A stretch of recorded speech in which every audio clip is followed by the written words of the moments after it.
presentation of Fox Sports. We are Fox. We are Detroit.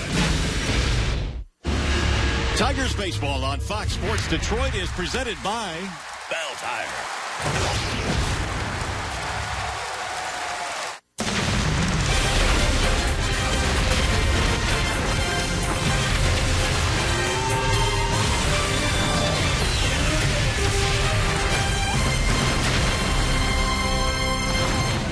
There's been a major power surge in Central Florida this spring. One of the main reasons why, the Tigers, they lead all of Major League Baseball with 32 home runs in spring training.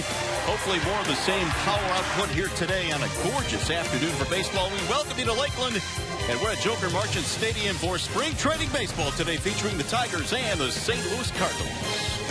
Hi again, everyone. Welcome to Tigers Baseball. Mario and Pemba alongside Rod Allen. Glad to have you with us for the Tigers and Cards. Happy St. Patrick's Day. The Tigers, they're wearing green today. Rod and I are as well. Stay with us during the broadcast. We'll let you know how you can bid on these game-worn jerseys. But as far as the Tigers go, Rod, man, that offense is really rolling. Well, that's one thing we do know about the Tigers, and it's been that way for the last number of years, led by Miguel CABRERA. They have one of the most lethal offenses in all of baseball. Then you add in Justin Upton and what he might do batting in that number 2 spot for Bad Ausmus. I'm looking forward to watching this team play this year, but one thing they must do, they got to score runs a little bit more efficiently. They can hit the ball in the ballpark, but they got to get those runners across the plate with a base hit every now and then. All right, who better to talk to about this offense than Wally Joyner? We'll check in with Wally, the Tigers hitting coach, in the broadcast here this afternoon. Glad to have you with us. Coming up, Mike Culpring, one of the newest Detroit Tigers, takes the hill today. The Tigers Cardinals spring training baseball. Coming up next.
Weather and bring it north with us, but it's another gorgeous day for baseball here in Central Florida. We're in Lakeland this afternoon. The Tigers and the St. Louis Cardinals get together, and here's what we're looking at today at Joker Marchant Stadium. It's 82 degrees out, and they say before the day is over it'll get near 90 here this afternoon, so it's very pleasantly warm here in Lakeland. The starting lineup for the visiting Cardinals today is presented by your Metro Detroit Chevy dealers. Matt Carpenter will lead things off for the Cards.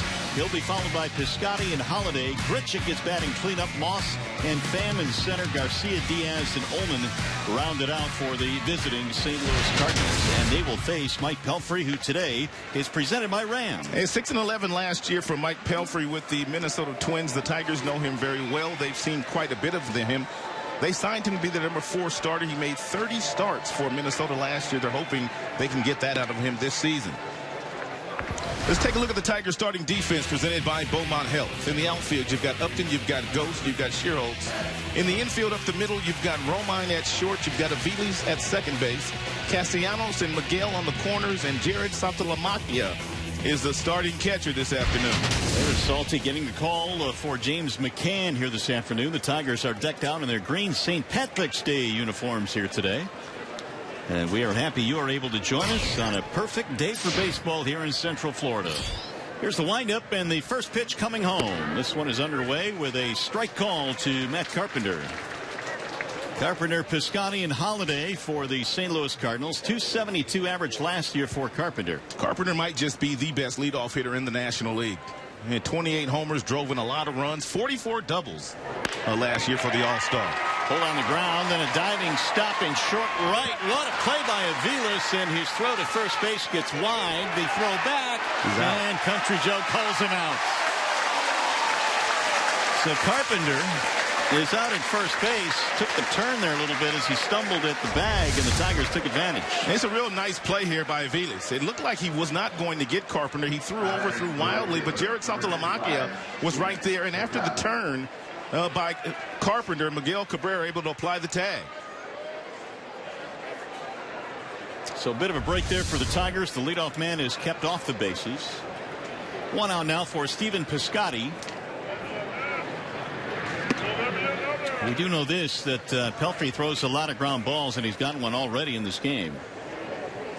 Piscotty, nice year last year, having a really good spring. .435 for the Redbirds. And Pelfrey on occasion will get his fastball up into the mid-90s. That's the 4-seam fastball, but as you mentioned, most of his fastballs are 2-seamers, sinkers. 2-0 was fouled off the mask of Santalamacchia. And Pelfrey will also throw quite a few split-fingered fastballs. Former #1 draft choice of the New York Mets.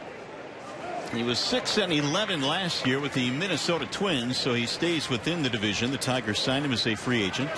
2-year deal. Here's the 2-1. Roll the count to 3-1 on Piscotty. Piscotty hit .305 last year. Here's the 3-1 pitch. And he lost him ball 4. One out runner now for the Cardinals. Bring up Matt Holliday. The Cards brought quite a few of their starters here today. They've got Holliday batting in the 3 slot, playing first base.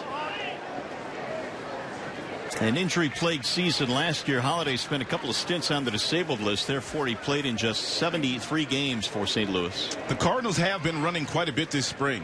And they have 24 steals as a team, so Pelfrey needs to make sure he keeps Piscotty really close at first base. Reminiscent of back in the day when they had some guys that could swipe some bags in St. Louis. Vince Coleman comes to mind. That's back in the day, Rod, when it wasn't out of the question to steal 100 bases in a season. Yeah, Vince was awesome. I mean, really the only one that was better in his era was Ricky Henderson, and Vince wasn't far behind him. Holliday at 200 this spring. He's knocked in 1 run. Pelfrey would like the ground ball here to get out of the inning.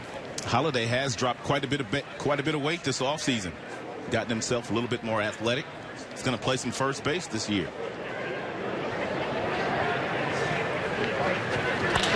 Here's a liner back up the middle into center. It's a base hit for Holliday.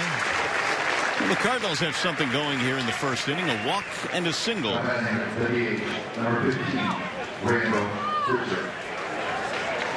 They bring him Randall Grichuk. This particular situation, really no issue for Pelfrey. As we mentioned, he throws lots of ground balls. As a fact, he had quite a few double plays turned behind him last year while he was wearing the Minnesota Twins uniform. Pitcher's best friend. There you go. 29 double plays last year returned by Pelfrey, which is tied for most in the major leagues. John Lackey also had 29. The former Cardinal. He could use one here. Ball low as Saltalamacchia goes down to smother it. And Saltalamacchia getting a chance to catch Pelfrey this afternoon. He really doesn't know all the pitchers yet. This is his first year in a Tigers uniform. Therefore, he is still trying to learn a lot of the Tigers staff.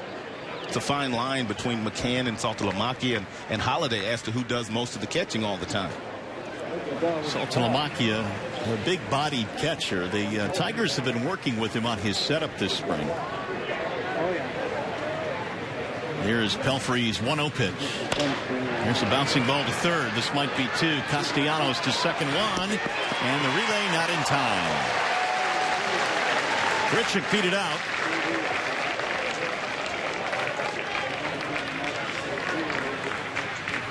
And the ball wasn't hit very hard, but a real nice feed from Castellanos at third base to Aviles. Aviles took very little time getting the ball on its way to Miguel, but Grichuk, too much speed. He barely beat that. In fact, it looked like he was out. But safe was the call by Country Joe. They're at the corners now, and here is the veteran Brandon Moss. He's having a nice spring so far. 333 for Moss, who has very good power.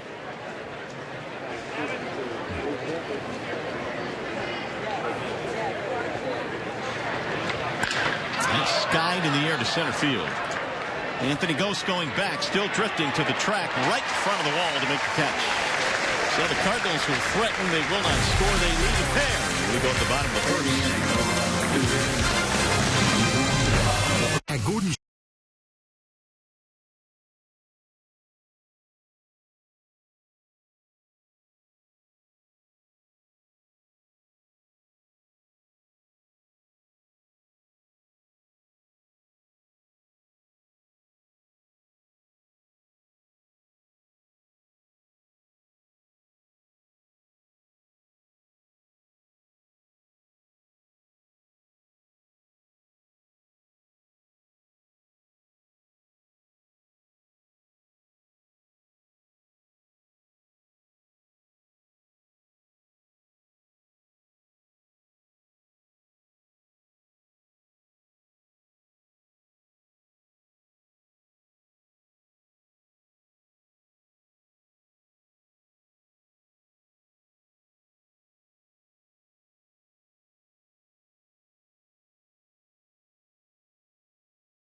Here come the Tigers in the bottom of the first. Anthony Gose putting the batting gloves on, getting set to start things off for the Tigers. Their starting lineup today is presented by the Southeast Michigan Ford dealers.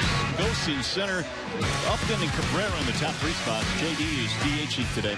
Saltalamacchia catching, Castellanos at third. The bottom three of CHIERHOLTZ, Aviles, and Andrew Romine. And they are facing a really talented right-hander, Carlos Martinez. Talented he is. He has got a couple of fastballs. He's got the two-seamer. He's got a four-seamer. He gets up in the mid-90s every now and then in the upper 90s. He's got a curveball. He's got a slider. And he's got a legitimate swing and miss changeup. He's very, very talented. A lot of strikeouts last year. 184 led the Cardinals. And here is Anthony Gose to test him to begin this one. Gose showing bunt, looks at ball one. A real nice, free and easy delivery from Martinez on that 93-mile-per-hour fastball that missed.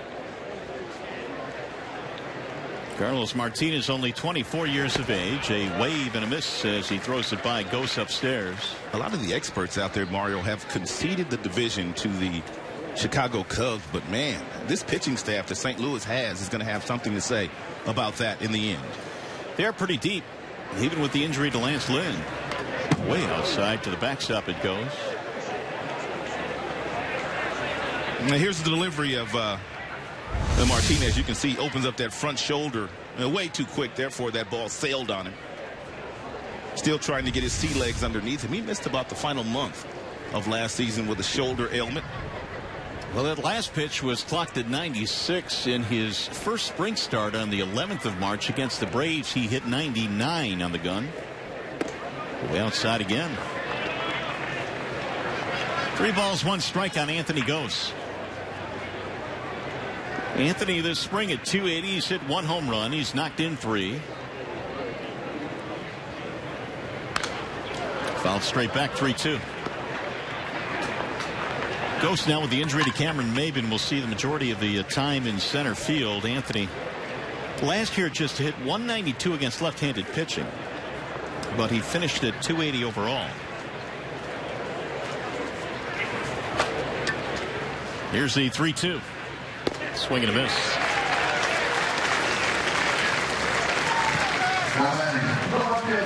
Number 8, Justin Upton. And we talked about the legitimate swing and miss changeup that he has. And there's a real good look at it. At 89 miles an hour. And not afraid to throw it in that 3-2 count. Well, here is Justin Upton. Upton's still trying to find some traction here in spring training, batting 182. He has knocked in a pair of runs.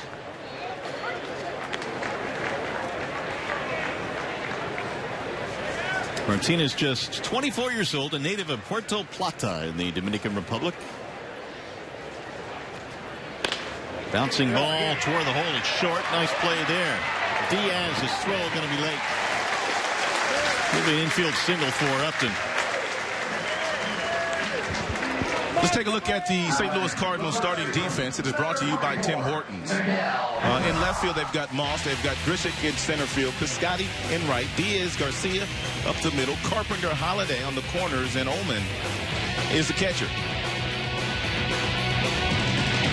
The Cardinals, of course, have had some injuries that they've been battling. We mentioned Lance Lynn is probably done for the year with Tommy John surgery. Johnny Peralta, their shortstop, and former Tiger, is out with thumb surgery. Here is Cabrera.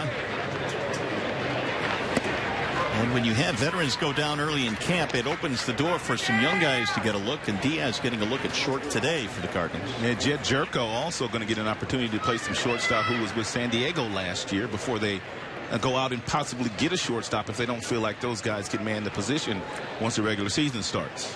What a job Mike Matheny has done in his 5th season as the Cardinals manager. Miggy swings and misses. 1 ball, 1 strike on Cabrera. It's been a good spring for Miguel. He's hit a couple of homers, batting a solid .364.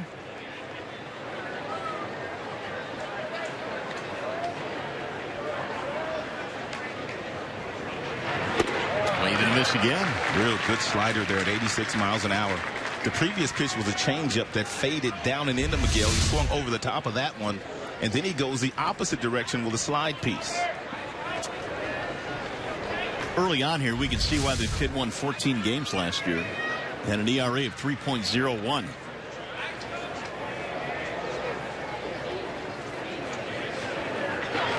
Cabrera sends a ground ball toward third base. Carpenter will fire to second, and they will get the out at second base. But that's it. Fielder's choice allows Cabrera to reach. A little bit of an awkward throw there by Carpenter as he charged that ball. And James Hoy, second base umpire, and clearly indicated that Garcia was pulling the ball out of the glove on the transfer, so they got the out. 2 gone. That'll bring up J.D. Martinez, who has really started to turn things up offensively, batting .231 now. He's hit 4 home runs.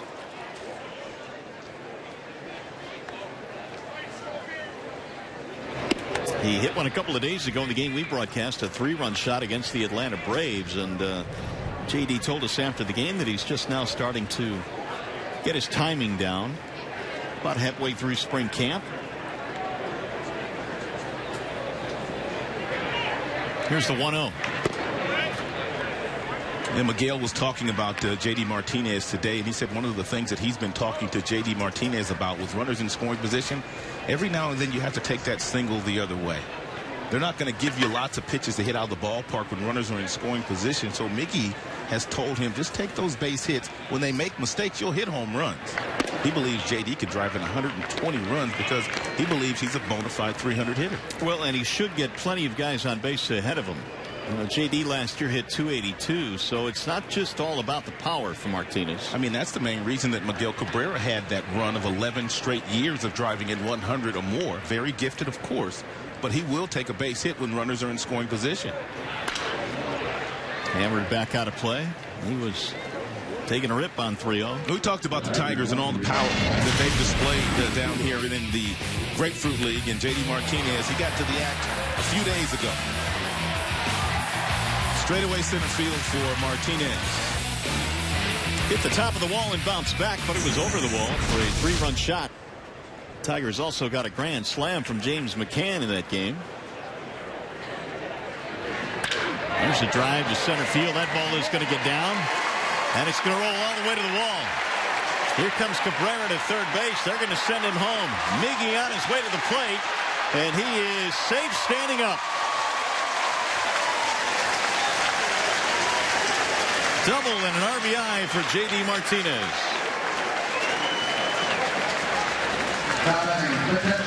The last couple of swings I've seen J.D. Martinez take, he's been really short and quick to the baseball. That's a fastball right down the middle of the mid-90s, and he's squared it up nicely. He caught it out front with the head down. That is a pretty swing by J.D. Martinez. How about Miggy scoring from first? He was huffing and puffing, but he got there. And he scored standing up. That is the 10th RBI this spring for J.D. An early Tigers lead here today. Yeah, this offense continues to roll. Get the oxygen out. Here is Saltalamacchia.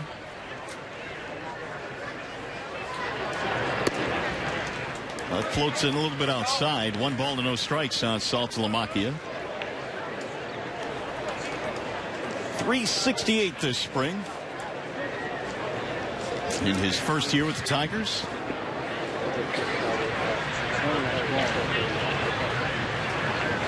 Swing and a miss. 1 ball, 1 strike. McCann not catching today. Saltalamacchia behind the dish.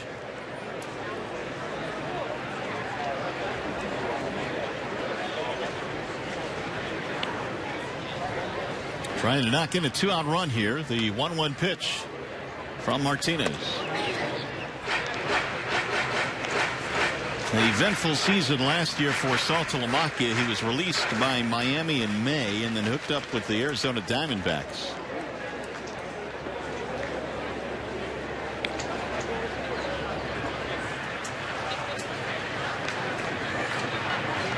Here's the 2-1.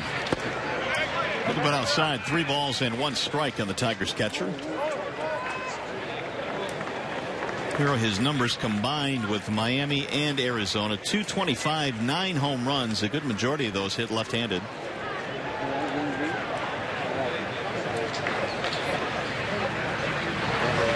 Swing and miss. 3-2. Tigers score first on the J.D. Martinez 2-out double to knock home Cabrera.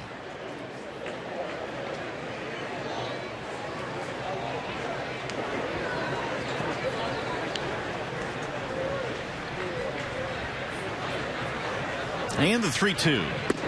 He got him. Strike 3. So Martinez gets his second strikeout of the game. Not before the Tigers grab a run.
Game-worn jerseys and caps will be available for sale immediately following today's game. A portion of the proceeds will benefit the Tigers Foundation. Email ashley.bachman@tigers.com or call 313-471-2061 for more information on how you can bid and score yourself one of these game-worn jerseys here the Tigers are sporting on St. Patrick's Day. We had a chance to put a couple of those jerseys on for our open today. Pretty sweet. Yes, it was.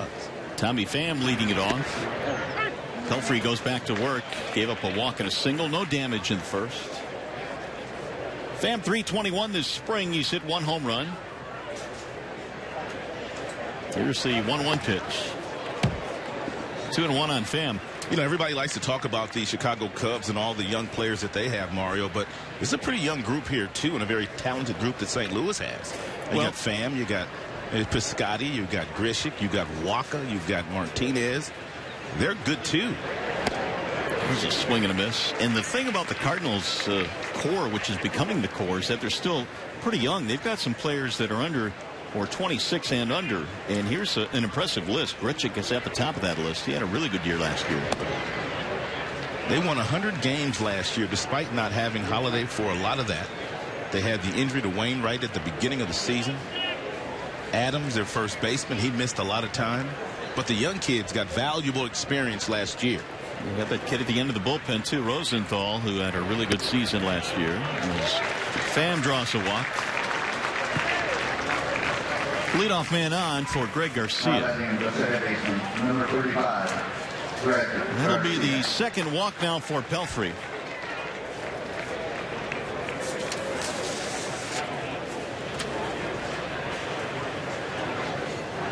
.240 last season for Garcia, .292 this spring. There it is, better. Pelfrey in his last start earned the win. That was on Saturday against the Pirates. He went 5 innings in that game. 4 hits, 3 strikeouts. Was really sharp. And when you look right at what he'll be able to provide this team this year, he's a guy slotted into the 4th spot in the rotation. You get 200 innings out of a guy like that. That is awfully good. A veteran who knows how to pitch. He's battle tested. He's healthy.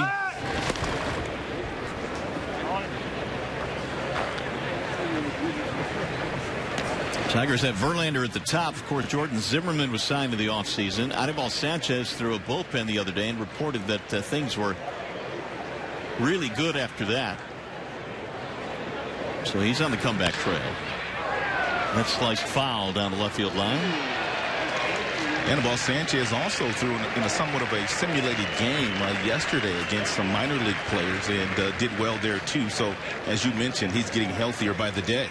Well, and he's, I think, going to be a huge key. Everybody talks about Verlander. We hope that Verlander is the same guy we saw the last 2 months, and we expect him to be. But Sanchez has to rebound from last year's injuries. The 0-2 is Luke Fowl back out of play.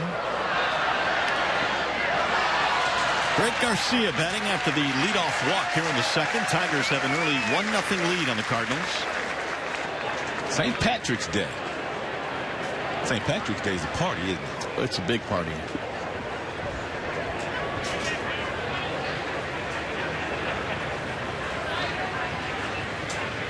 And again, Pelfrey with the 0-2 pitch. Are you going to take part in that party after the game tonight? Not so much. You going to find a spot? We might belly up somewhere. Just for a little while. A green beverage? Yes, indeed. Just for a little while. That last fastball up in the strike zone, not the pitch that necessarily Pelfrey wants to throw. He'd like to get the ground ball here.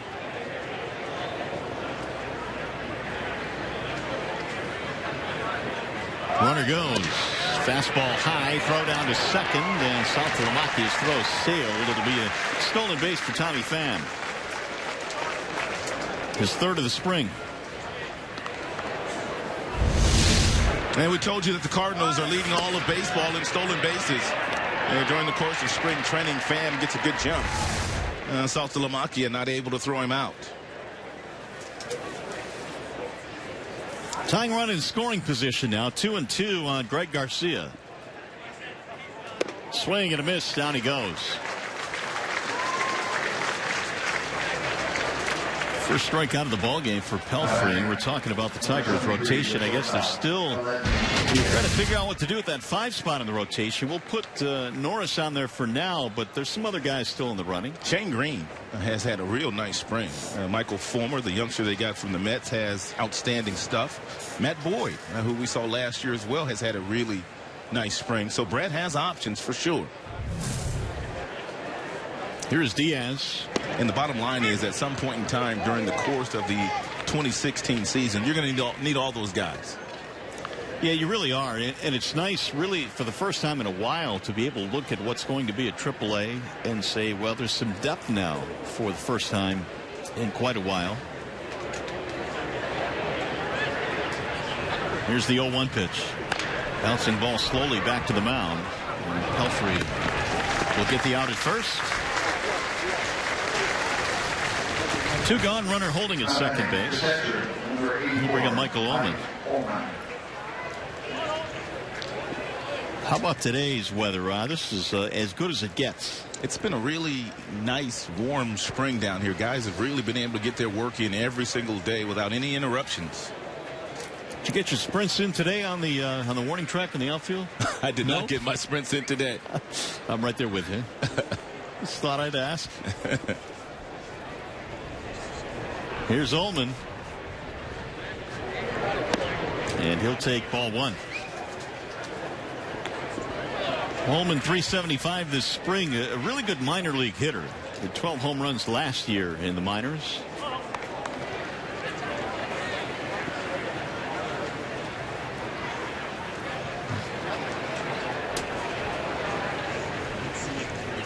Pelfrey now with the 1-0 pitch. And time is called. Ullman is given time. Ullman getting the start this afternoon, but they have Yadier Molina, arguably the best catcher in all of baseball. He wins gold gloves every year, platinum gloves, as a matter of fact, for Yadier.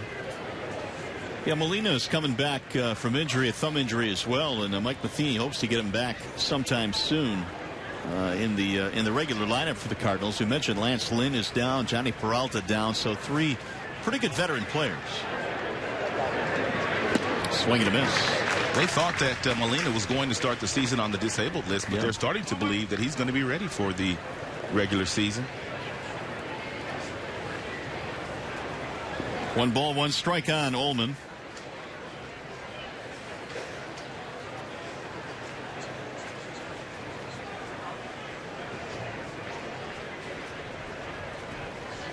Two outs and a runner at second for the Cardinals. Here's the 1-1. And that's something that Brad and also Rich Doobie, the new pitching coach, have encouraged all of their pitchers to do a little bit more this year. They go up and in a little bit more. And not necessarily to hit anybody, but just go up and in every now and then. That's a very difficult pitch for right-handers and left-handers to get on top of good fastballs on the inner third of the plate. Here's the 2-1 pitch.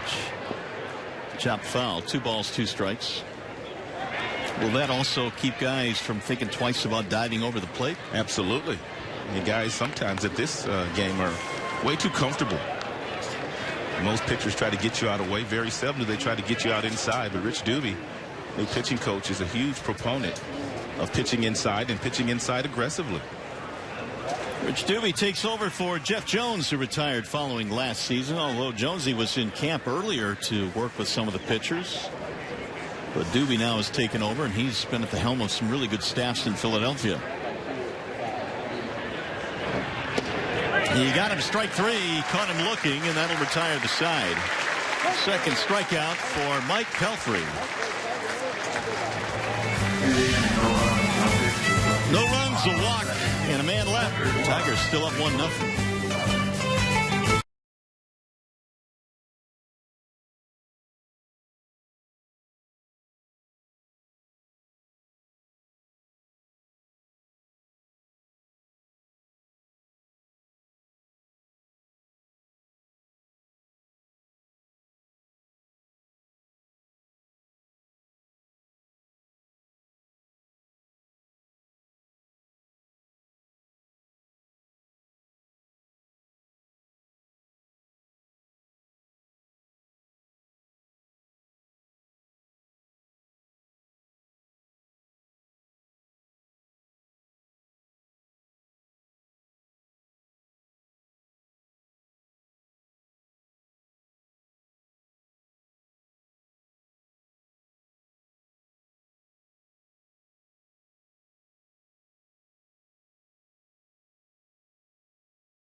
Nothing as we go to the bottom of the second here in Lakeland. Menards brings you the big money encounter. And Rod, we're talking about some of these numbers and how the Tigers offense has been, well, it's been humming along here this spring. Well, it's really good to see. And you really can't say that they're only doing it in spring training, because these particular team has gotten it done during the regular season as well. So let's just hope they continue to go about their business and do what they need to do to get themselves ready for the regular season. Nick Castellanos leads it off. He'll be followed by Nate Ciarholtz and Mike Aviles. Tigers got a run on the RBI double by J.D. Martinez in the first. Hugh down the right field line, foul. 0-2 now on Nick. 273 spring for Castellanos. Nick last year hit 15 home runs. You and I were talking the other day about his ceiling. Well, maybe not ceiling, but potential is a better word. At least a 20-homer guy in the big leagues, I would think. He's really starting to figure some things out in the batter's box. He's always been a really good hitter, but of course, once you get to the big leagues, you have to make adjustments along the way. And he has been able to make those adjustments. As you mentioned, 15 homers last year, quite a few doubles, drove in quite a few runs. He's only going to get better. Some really good numbers we showed you on Castellanos there a moment ago. The fact that he really kind of picked up the pace toward the second half of last year.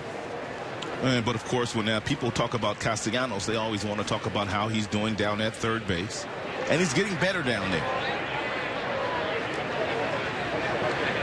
I was talking to Brad Ausmus a couple of days ago about Castellanos at third base, and he says he's really starting to think pitch to pitch. He's ready every single pitch. Whereas last year, there were some times where he wasn't quite ready. And then he didn't make those plays, but he's really starting to learn to focus defensively. That is a foul ball to third. I guess another way to put it is that Castellanos now at third base is also reacting toward balls that are not even hit at him. So he's reacting on every single pitch of every single game. And so I guess that's just a part of the learning curve at that position. That's a great point. Nick is certainly started to look like he's ready to take off, and maybe this is the year. Martinez with the 2-2. Swing and a miss. He got him on strikes.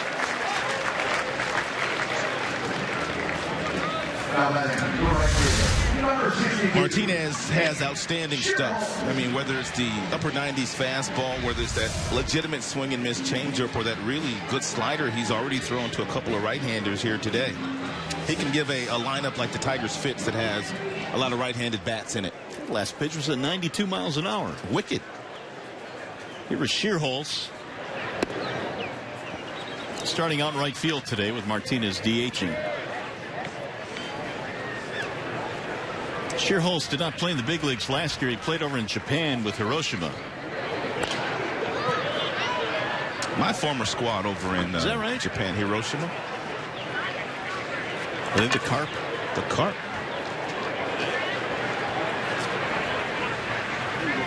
One ball, one strike.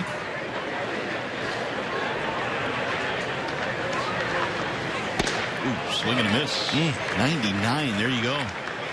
Electric stuff. No way you're going to catch up to this gas in that area. Martinez hit 99 in his first spring start, as we told you. That was a few days ago against the Braves. He's done it again here today. Ciarholtz got a piece of that off-speed pitch.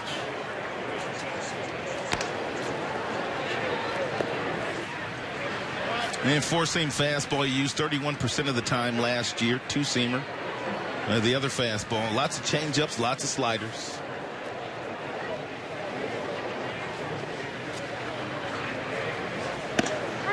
Got him, strike three. Ciarholtz thought that ball was a little bit up, but he did not get the call from Mark Wegner.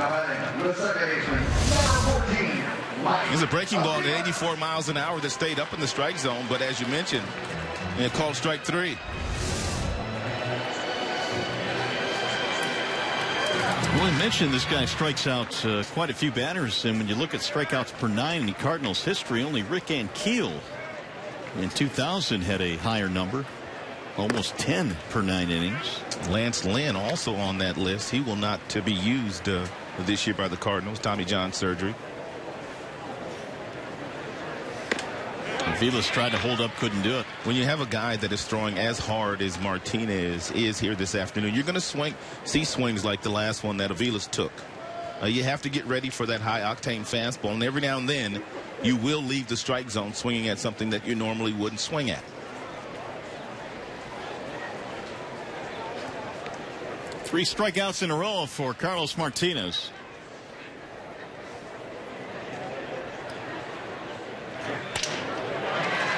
Sounded like a broken bat. It'll drop into center field, a base hit. 2-out single for Mike Aviles. 3rd hit for the Tigers so far this afternoon. That'll bring up Romine.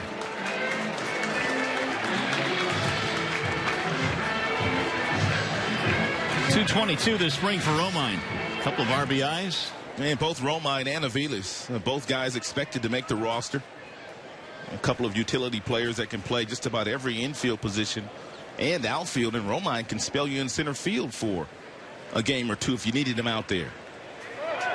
Runner goes. Throw from the knees from Ullman, not in time, and a swipe for Aviles. Aviles picked the perfect pitch to run on. I'm not sure whether that sign came from Osmus in the dugout, but he picked a breaking ball, and there was really nothing that Ullman could do. He gets a really good jump, takes one look in, and able to swipe that bag. Romine will try and get him in with 2 outs.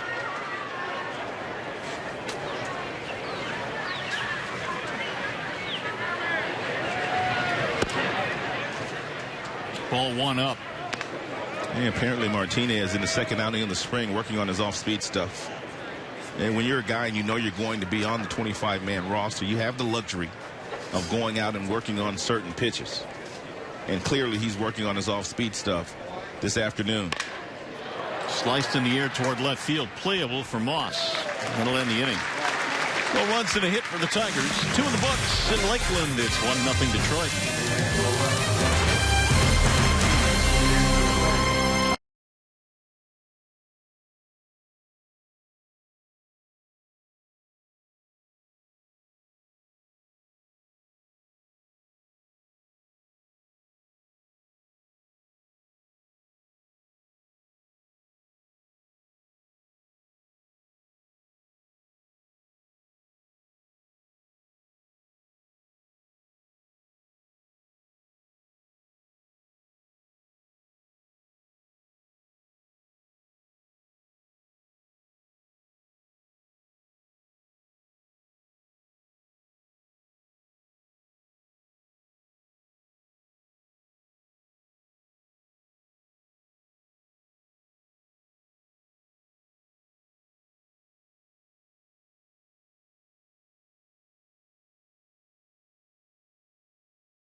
Cardinals and Tigers. Tigers have a 1-0 lead as Mike Pelfrey goes back to work and faces the top of the lineup. Matt Carpenter will start things off for the Cardinals, and we're pleased to be joined by the Tigers hitting coach Wally Joyner, who's going to step in for a half inning here and talk about an offense, Wally, that has been really clicking on all cylinders so far this spring.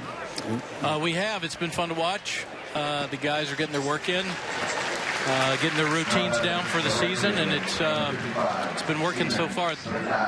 A really good positive atmosphere right now. Wally, was there 1 or 2 things that you targeted going home last year after watching this offense all year, that maybe some areas where the team could be a little bit more efficiently from an offensive standpoint? Yes, we need to get Victor Martinez healthy and Miguel Cabrera healthy. Is that it? And we could be better. So, you know, unfortunately, Victor's down right now with a hamstring strain, but he looks very promising to be back with us next week. And other than that, I think health is a big key for everybody, especially us. Scotty bounces out 6-3, 2 gone. Well, one of the guys that really broke through last year was J.D. Martinez, really on both ends of the baseball. And J.D.'s starting to heat up. What are you seeing out of him now the last couple of days? Well, I think not only with J.D., but, you know, Nick Castellanos came in this year at a different mindset, a more comfortable mindset. They feel like they belong here. And when that happens, a lot of positive things can come from that, especially consistency and the understanding of what it takes every day to be a major league ball player. Justin's going to be in that number 2 spot this year, it appears. And I watched the game the other day. Kinsler leads off with a double. In that situation, do you want Upton trying to move him along? That's a good question. You know, when he walks up to the plate, and we had this conversation with Whit and Bernard today, who had a man at third base yesterday, and he didn't get the job done. It's not a secret. Everybody knows what's going on. The pitcher knows what you're trying to do. The catcher, most of the fans in the stands know what's going on, and so you just have to be able to slow everything down and allow it to happen. You can't make it happen. With Justin Upton, if a pitcher's not careful and he throws Justin in, it can be 2-0 very quickly. So that's something that Justin and everybody else has to understand. If the situation dictates going the other way, and he's comfortable in doing that, then absolutely we want that to happen. We're showing a graphic now of some of the categories the Tigers are leading in, or at least near the top in offense in major league ranks, and we assume that'll be the case again this year. But Ian Kinsler's been red hot as well, not playing in this game today, Wally, but he seems to have made some adjustments in the offseason, and they're paying dividends. You know, I think a lot of things fell into place for Ian after the All-Star break last year. He struggled the first half, but was one of the better, if not the best hitters in the game the second half of the season. So he carried it in to spring training this year. He looks great, and I'm hoping for great things for all of us. Wally, a short visit, but we appreciate it nonetheless. Thanks very much. We'll take short visits. Absolutely. Thanks. Tigers still lead 1-0 here in Lakeland.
Fox Sports Detroit is brought to you by Comerica Bank. Raise your expectations of what a bank can be when it's time. Come to Comerica.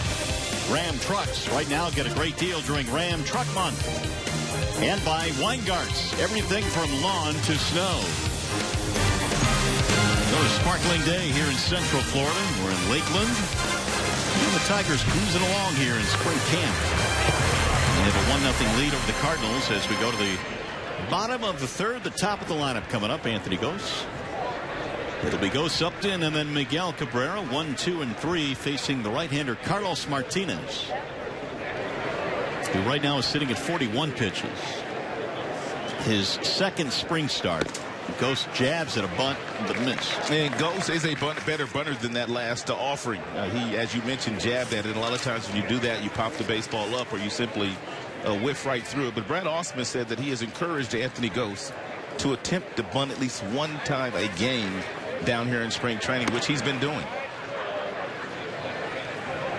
A lot of times when Gose likes to bunt, he likes to drag the bunt back toward the second baseman because the third baseman is always crowding him in front of the bag. But Brad has encouraged him to go down the third base line as well. Martinez missing inside, level the count now. 2 balls, 2 strikes.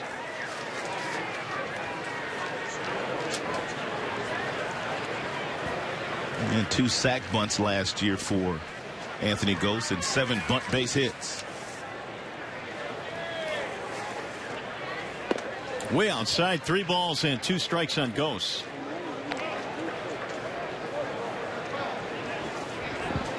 Upton lurking on deck. Tigers got a run in the first on the RBI double by J.D. Martinez. Here's the full count pitch. Down goes Gose, 1 away. So the strikeouts starting to pile up now for the right-hander. Martinez with 5 punch-outs in the game. Yeah, I couldn't wait to ask Brad that question regarding Justin Upton, because when we did our game here a couple of days ago, Ian Kinsler led off with a double. And I was just wondering what the thought process was with Osmus and also with Wally Joyner. Do they want him giving himself up in that situation, trying to drive the ball the other way to move him over, or do they want him to do what he does best, and that's try to hit the ball into the gaps? And Upton last year was a pretty good RBI man over the National League. He drove in 81. But this is an offense that should be able to do quite a bit this year. It's driven in the air towards shallow left field, and on a dive in left field, Moss. Pretty good effort out there in left, and Martinez appreciates it. Yeah, Brandon Moss not known for his defense. He's known much more for his power. And he got a late break on that ball, but he was able to recover and come in and leave his feet, make a nice play. Yay, says Martinez. Even in spring training, Moss laying out in left field. Here's Cabrera. Miggy reaching on a fielder's choice and then scored from first base on the double by Martinez in the first inning. Whistled foul, back out of play, 1-1. Ninth season now in the Tigers uniform for Miguel Cabrera. He's picked up 4 batting titles in his last 5 years.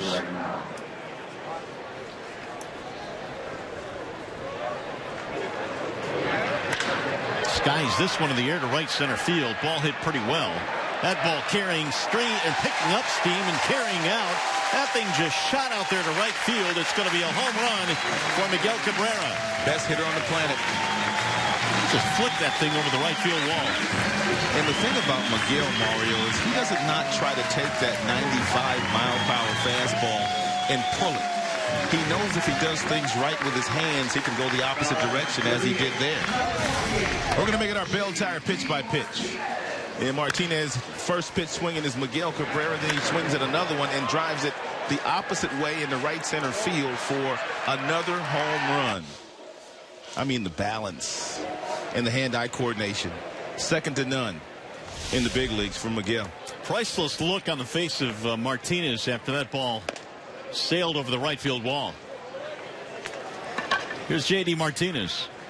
That's really what sets Miguel apart. Most guys are trying to pull that fastball because they're trying to get out in front of it because the velocity is in the mid-90s. But Miguel knew that if he got a fastball over the plate, if he pulled his hands close enough to his body and took a good swing, and the power that he has, he can reach the berm or the seats in any direction. Yeah, he's got so much strength that even to right field or right center, that ball's going to carry out. The 1-0 is hammered foul. 1 ball, 1 strike on J.D. Martinez. And as much power as Miguel Cabrera has hitting the ball the other way, this guy standing in the batter's box might have more power the other way than Miguel. I would agree. And that's a mouthful right there. So talented. How much do you think other Tigers hitters study Miguel Cabrera? They all study him. They all study what he does. They watch him when he's in that batter's box. They study him on film. Instead of studying other players on other teams on film, they study their own player. But he's almost like a textbook. Here's the 2-1 pitch. Make it a 3-1 pitch. There's ball 4.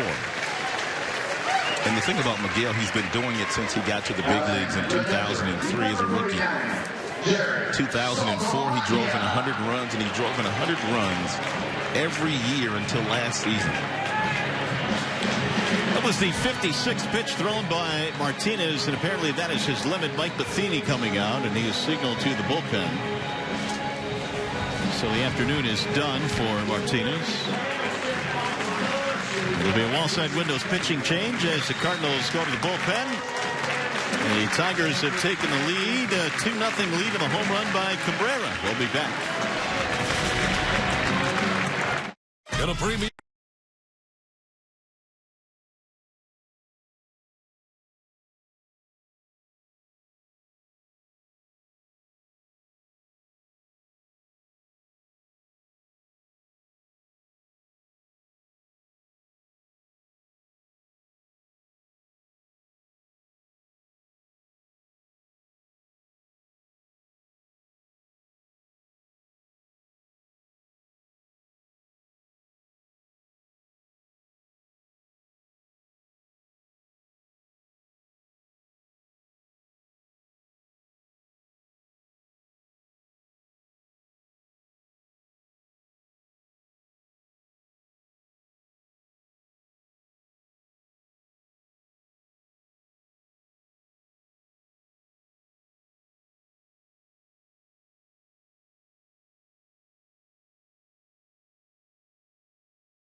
Where you don't think what you're doing, you do it. You do it like it's natural. But when you're doing bad, it's when you try so hard. It's when you gotta understand, like, calm down, let the game come to you, and believe what you have. Well, Miguel Cabrera does a marvelous job of just letting the game come to him. A home run here has extended the Tigers' lead. He makes it sound so easy, doesn't he? Just go up here and do this, do that, and everything will fall into place. But everything he said is absolutely true. Here is Sung-Won Oh. He will take over now. Here are his career numbers in Korea. He was signed this offseason by the Cardinals. Jared Saltalamacchia, the first man to face him. Missing low, and the count is 1 ball, 1 strike. 41 saves last year for O, pitching for the Hanshin Tigers.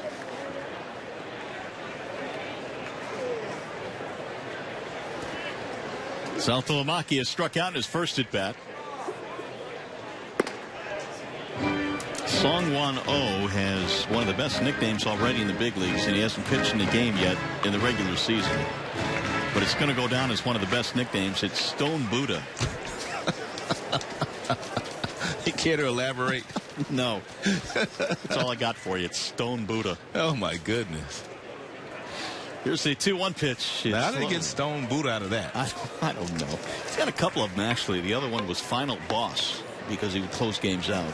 He had been closing games out last couple of years, as a matter of fact, for the Hanshin Tigers. But I'm kind of liking Stone Buddha. You like that? Yeah. Got a four-seam fastball, splitter, slider, curveball. Had a pretty good arsenal. The throw back and the runner back in.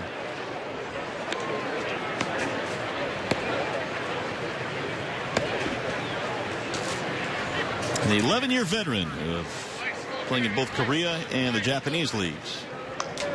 Cardinals signed him in January. Hard hit ground ball to second, playable right at Garcia. That'll end the inning. Tigers get another run. This time Miguel goes deep over the right field wall. Simple as that. 2-0 Detroit.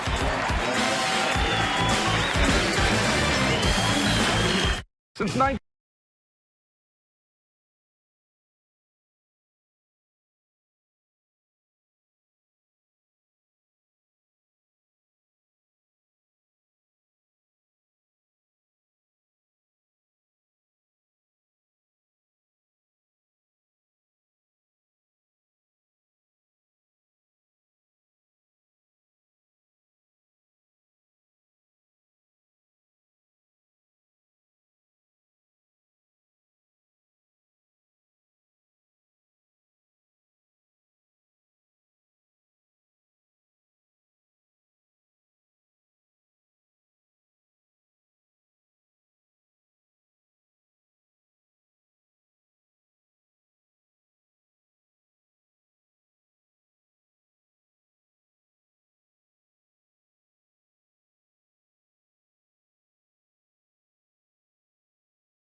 It'll be Moss, then Pham, and then Garcia facing the Tigers right-hander, who has so far kept the Redbirds off the board. And St. Louis hoping that Moss can recapture some of that power that he had back in 2013 and 14 with the Oakland Athletics, where he had 55 home runs in those 2 seasons. But he really struggled in a Indians uniform last year before being traded to the Redbirds. There's John Mayberry Jr. He has taken over at first base now. Miguel Cabrera's day is over. Wave and a miss by Moss. Remember some of those days that Moss had against the Tigers when he was wearing that A's uniform? Big ones. Yep. He was nightmarish against the Tigers. They've got the shift eye against him, daring him to hit the ball to the left side of the infield.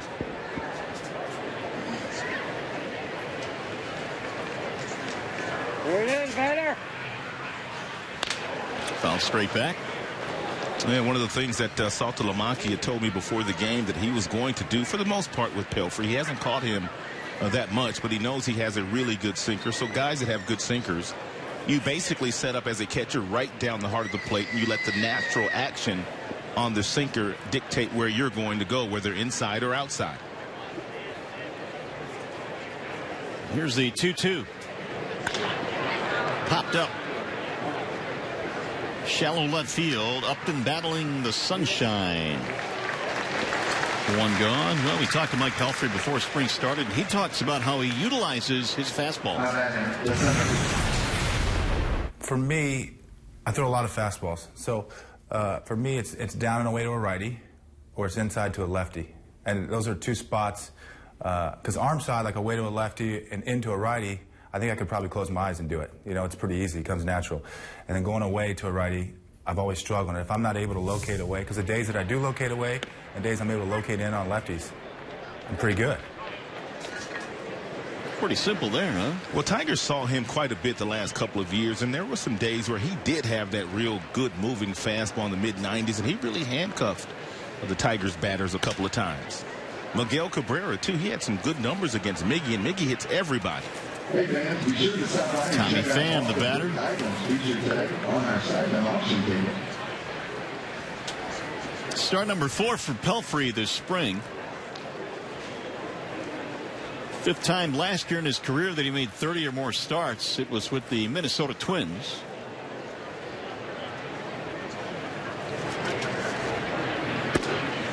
A little bit outside. And Pham would not chase. 1 ball, 2 strikes. 5 scoreless innings in his last start for Pelfrey.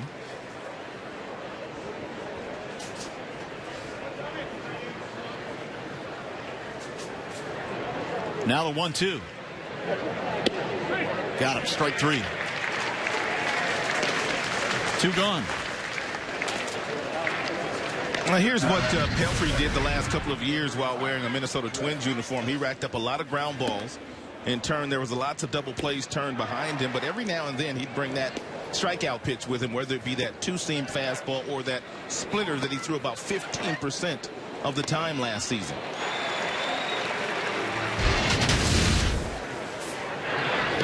He goes to work now with 2 outs against Greg Garcia.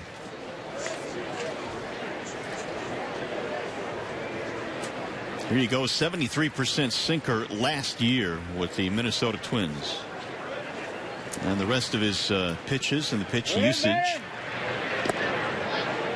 And for the most part, he is a fastball, and then he throws a splitter. 29 ground ball double plays induced last season for Pelfrey, so that certainly has helped him out of a few jams. Here's a 2-0. Low. 3-0 on Garcia. Aledmys Diaz waiting on deck.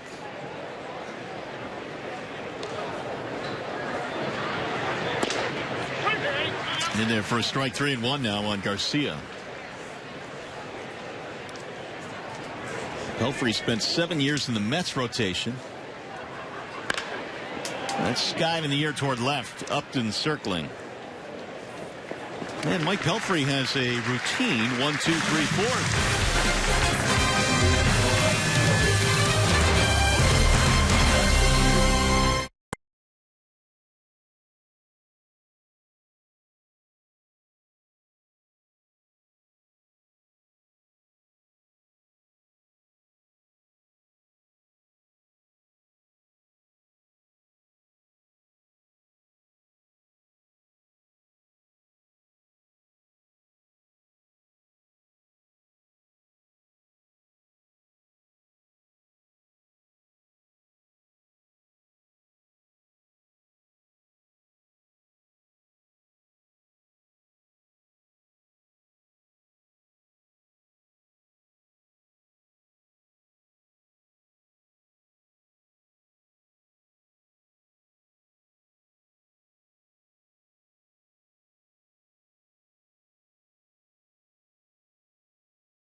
Slide rule, and the reason why that new rule was implemented, this slide by Chase Utley last year, taking out Ruben Tejada of the New York Mets, ending his season.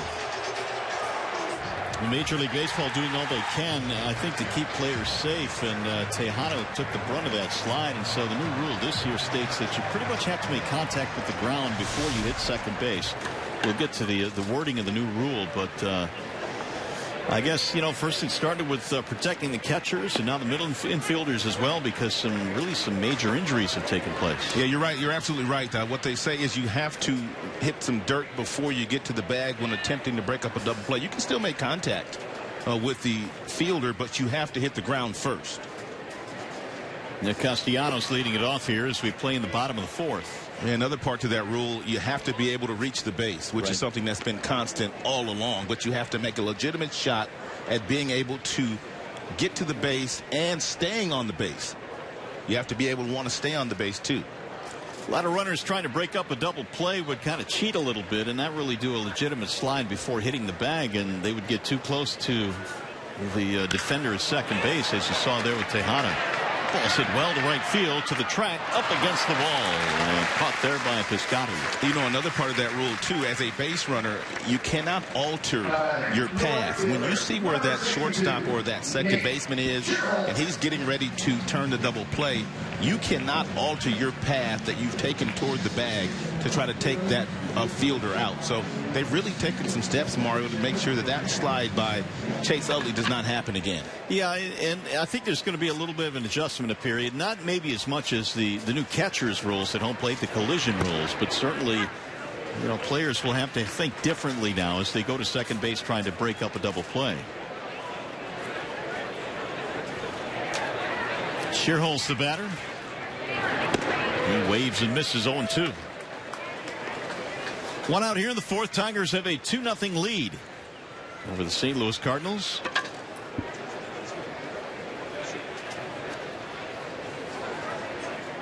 There's the 0-2 pitch.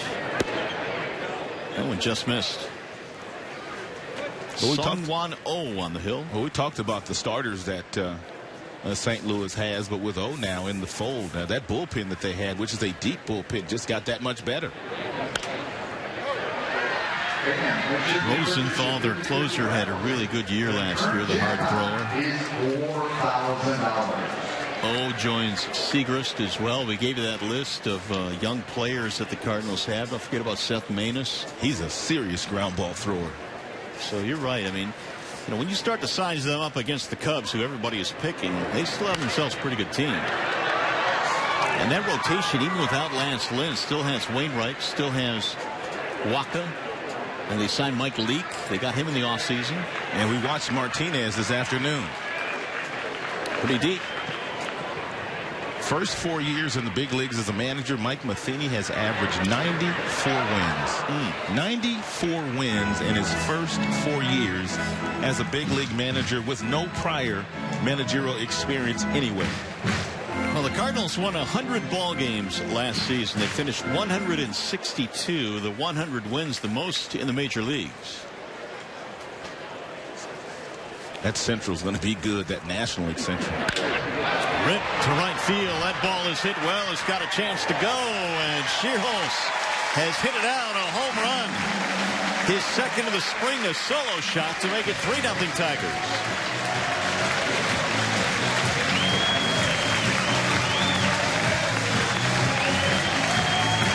Second home run of the day for the Tigers.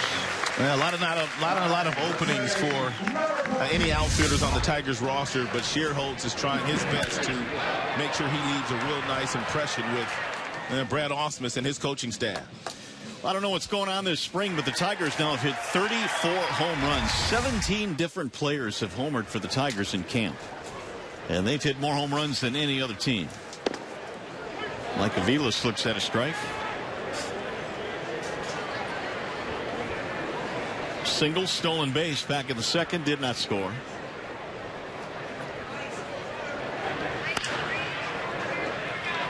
Aviles has always got a smile on his face. He just loves playing this game of baseball. He doesn't care where he plays.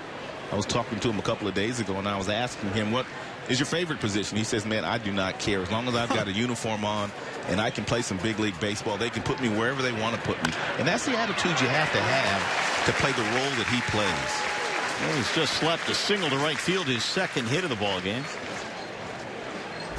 This is one of those swings where you just kind of take what they give you. Not a lot of movement. Simply slices that ball the opposite way for a solid base hit. You know, Rod, most guys that are utility players in the big leagues got into professional baseball thinking they were going to be an everyday player. That certainly is the aim. But when you get to the big leagues and you have that utility role, you really have to embrace it to be good at it. There's a reason why Vilas has had a couple of different opportunities with different squads. Is the fact that he doesn't complain. He knows what his role is. He knows he's not going to be in there every single day. And then when you do put him in there, a lot like Andrew Romine last year, these guys can still give you a quality at bat, even though they're only getting one start a week.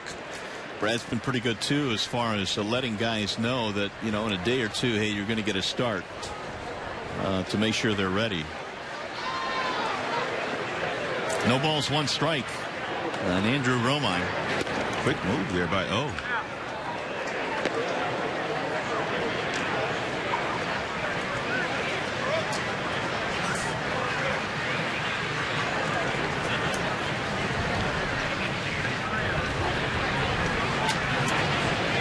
Here's the 0-1. 0-2 now on Romine. Brad was saying earlier in camp, we were talking about Romine and his versatility and, you know, his wanting to play and get in there any way he can. He would say that last year, whenever the Tigers got a runner on late and they needed a pinch run, he would simply turn around and Romine already had his helmet on. He was standing next to him with his helmet on. That's why he likes him. Oh, put me in. Ready to go. Oh, missing high and away. Romine getting a chance to play shortstop today. He told me today that's his favorite position. He says anytime you grow up playing one position, that's going to be your favorite position, and you consider it your natural position. But he acquitted himself very nicely to the other positions that he played last year. Slice toward left field, sinking. Here comes Moss on the move. It'll drop, base hit. 3 consecutive hits now for the Tigers off O. Now Anthony GOSE will check in.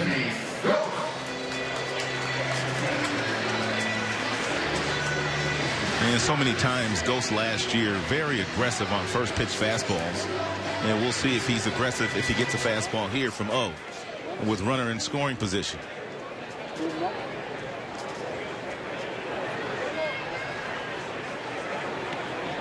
GOSE has struck out twice in this game. Anthony showing bunt. And as we mentioned in his last at bat, expect to see a lot more of that this year. I kind of like the fact that Brad has forced him into attempting to bunt once a game and get him in that mindset, and hopefully it continues once the regular season starts. Well, he has Carpenter way in at third base. And that defensive alignment has opened up a lane, a hitting lane to the left side of the infield for GOSE.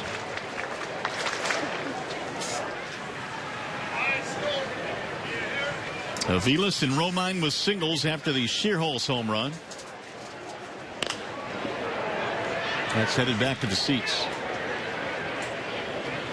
80th season the Tigers have embarked on here in Lakeland, and many of those here at Joker Marchant Stadium. This is a ballpark, by the way, that's undergoing a $37 million renovation, which will be completed next year. You can see some of the renovation going on out beyond the right field wall where the new offices will be. Not going to be able to recognize this place next year. That's what they say. Another foul back out of play. The Tigers have gone and visited a lot of the newer spring training facilities, whether it be down here in Florida or in the Cactus League out in Arizona, where they have some cathedrals out there. No doubt. And there's no doubt that that building out there in right field is going to be state-of-the-art with the weight room and the trainer's room and every other room that's out there. It's going to be state-of-the-art. They are giving 2 levels worth of that new building out in right field for the new weight room and the training room. We might even be able to get us a cubicle out here. Yeah. You think so? You might be pushing that. 4 cubicles. Well, that's true. It's not like we want our own office. Maybe a chair and a desk. We can share one. It'll be fun to see how this ballpark looks. Spring training in the opening in 2017. Again, the 2-2. Swing and a miss. And rough day for GOSE. Has had a rough day indeed. 3 punch-outs. 2 gone now. Hey, by the way, don't forget to join us again tonight. The Red Wings head to Columbus to take on the Blue Jackets. Our coverage begins at 6:30 with Red Wings Live. That's Red Wings Blue Jackets tonight at 6:30 right here on Fox Sports Detroit. Rings need a win badly. Keep that playoff string going. You can watch it all right here on Fox Sports Detroit tonight. Here is Justin Upton with 2 outs. Swing and a miss.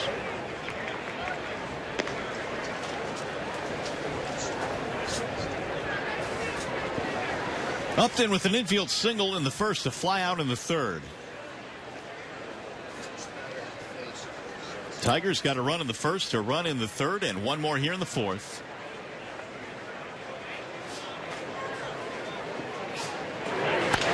Little chopper hit to the right side. Diving smother there by Holliday.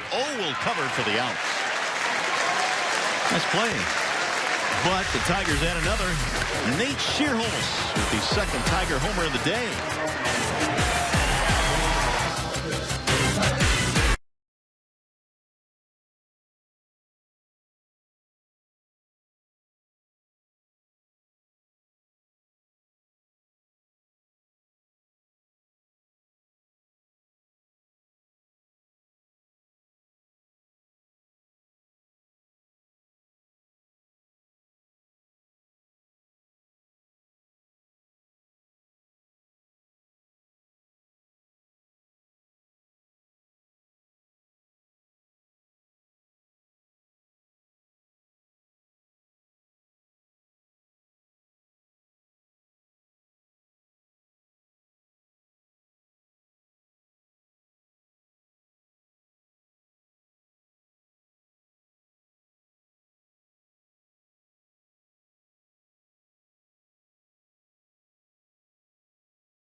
This afternoon, it's a 3-0 score back here in Lakeland as we go to the top of the 5th inning. Tigers and Cards. Here are the numbers so far, Rod, on Mike Pelfrey. He's only walked a couple. He's punched down 3, has not given up a run, only surrendered 3 hits in the 4 innings that he's been out there.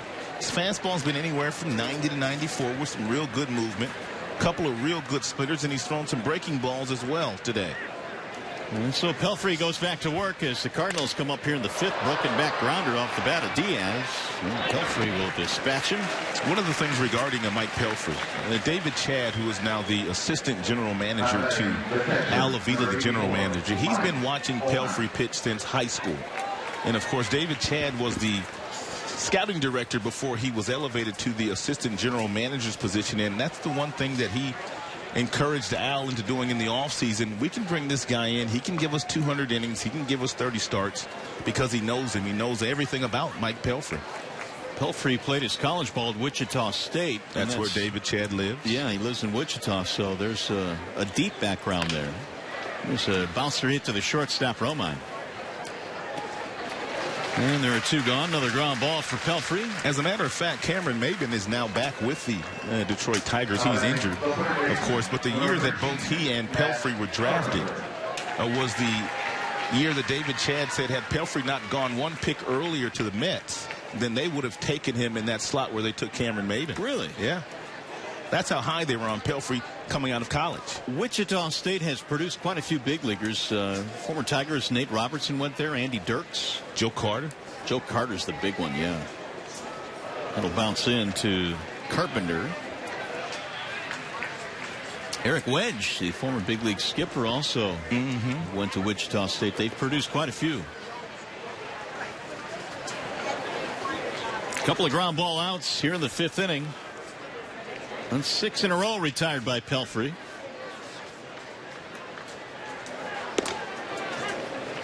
And he drops one in there for a strike. 1-1. Carpenter had a 133 average coming in.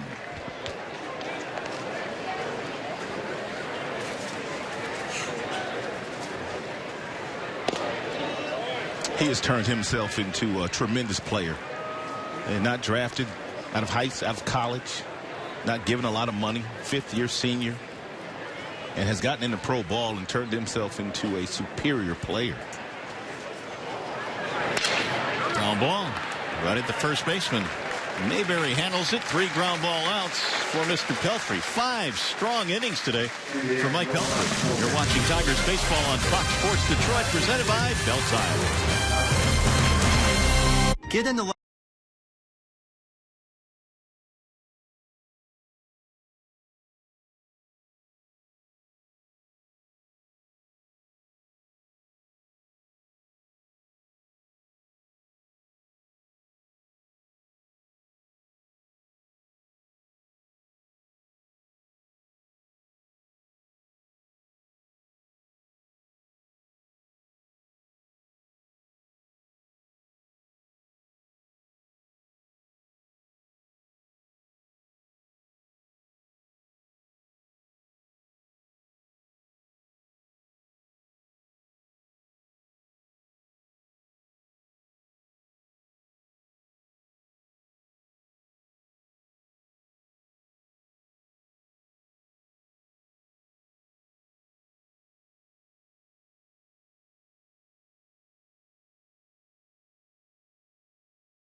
Bell Tire, get the lowest tire price, period. Bell Tire.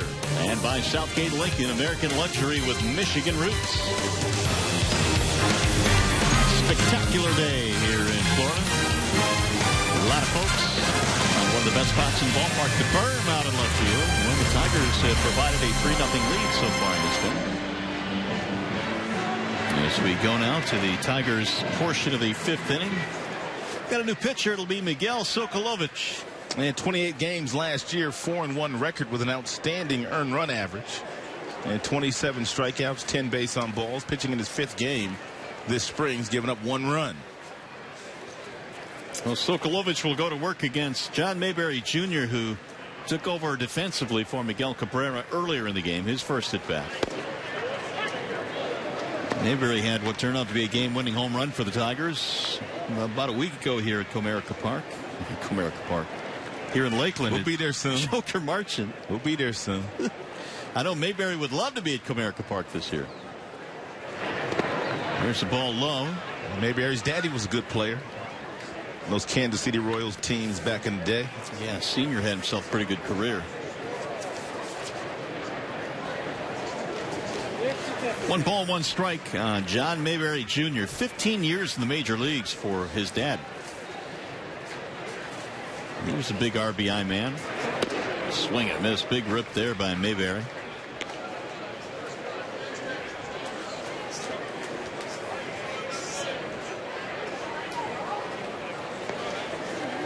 Sokolovic hails from Caracas, Venezuela.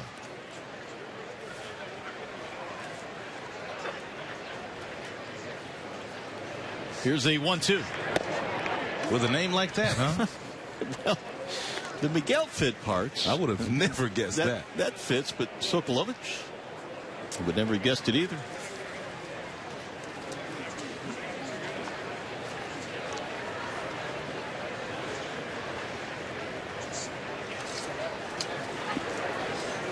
Here's the 2-2. Little chopper right back to the mound. Sokolovich will handle it. Mayberry's out of there. One gone. Now batting, the DH, number 28, J.D. Martinez. There we go, J.D. Martinez.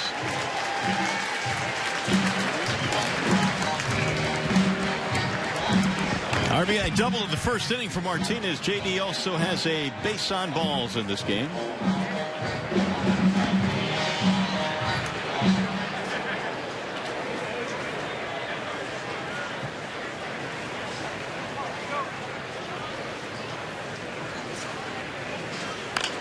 Chopper hit to the third baseman. Easy hop there. There are 2 gone. By the way, today's game-worn jerseys and casts will be available for sale immediately following the game. A portion of the proceeds benefit the Tigers Foundation. You can email ashley.bothman@tigers.com or call 313-471-2061 for availability and prices. And score yourself one of these really cool St. Patty's Day jerseys or caps.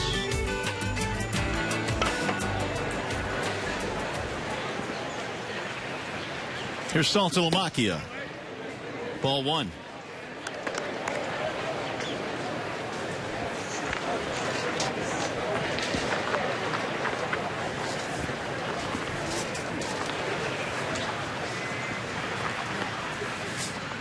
Got the shift on for Saltalamacchia. The entire left side of the infield, down the line at least, is wide open. It used to be that a lot of managers wouldn't employ the shift until maybe the final week of spring training, but we've seen some shifts from the word go this spring training. I told you the other day, if you weren't with us, that Brad Ausmus has taken it a step further.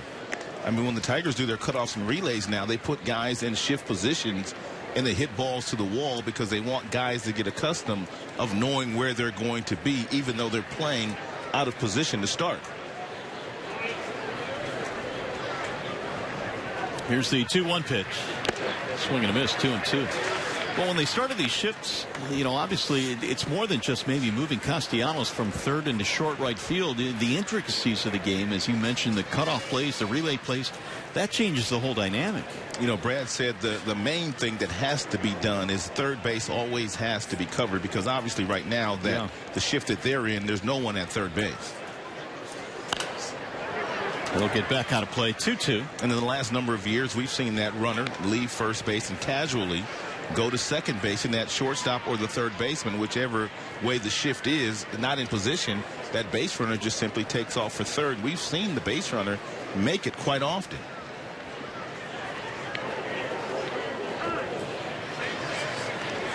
Now Saltalamacchia steps out. He is 0 for 2 in the game. Strikeout, ground out.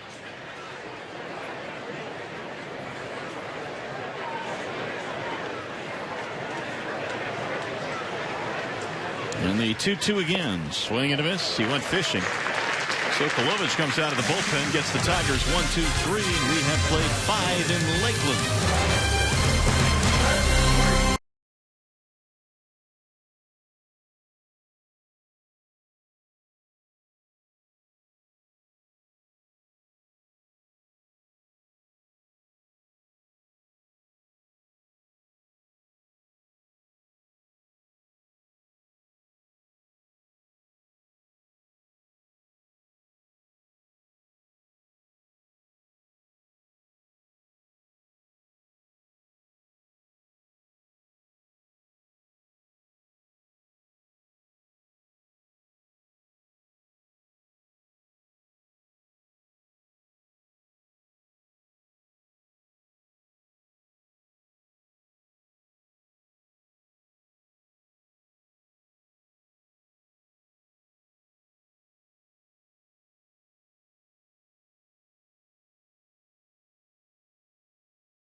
big Zach, but he threw some real good split-fingered fastballs as well.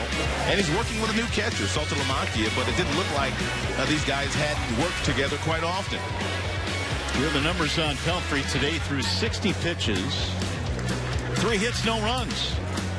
Pitched around a couple of walks and got 7 ground ball outs, which is par for the course. And the Tigers lead 3-0.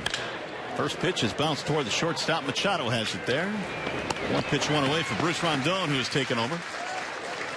Rondon needs a good outing here. He had a good outing a couple of outings ago. Then his last couple have not gone that well. But, man, everybody in the organization is rooting for this young man.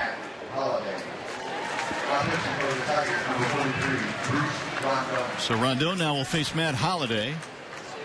So wall side windows pitching change. There you go.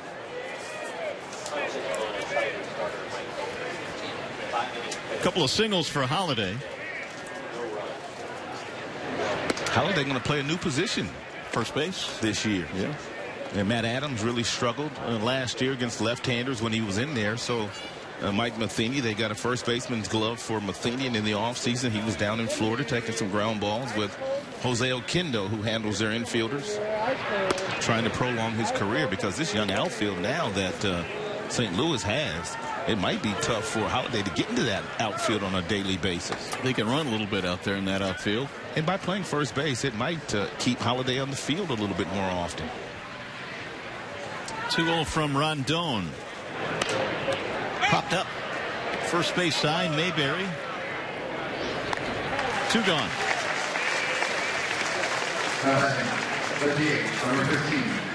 Well, it's time to plan your summer fun in Comerica Park. Individual tickets for all Tigers home games are on sale right now. For tickets, visit Tigers.com or call 866-66-TIGER. And we assume it's going to be another fun summer in downtown Detroit. Well, you know, opening day is going to be a party for sure. It's on a Friday, too, Mario. Ooh. Huh? Well, that's going to be some fun. And the Yankees will be in town. Ooh. Major party. Swing better. Grichuk swings and misses. This is more the Rondon we were hoping to see today. Well, he's got electric stuff. I mean, he's got a fastball that will get up to triple digits. He's got a nice breaking ball. He's got a changeup that's evolving and getting better. Consistency is the next step for Bruce Rondon. He's gotten ahead now, 0-2. Grichuk gets 0 for 2 in this game. There's really no need to waste one here if you're Rondon. Go ahead and put Grichuk away. We did better. Well, he came in with the high 90s fastball. Grichuk got a piece of it. Brian Holliday, by the way, is checked in. He is catching now. Saltalamacchia is out of the game. There's Brian, who has had a lights-out spring camp so far. You mean Babe Ruth? And Babe Holliday. Hit a lot of homers. And he got him strike 3. Rondon struts off the mound with an easy 1-2-3 inning. A strikeout of Grichuk ends the 6th for the Cardinals.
bat of Miguel Cabrera.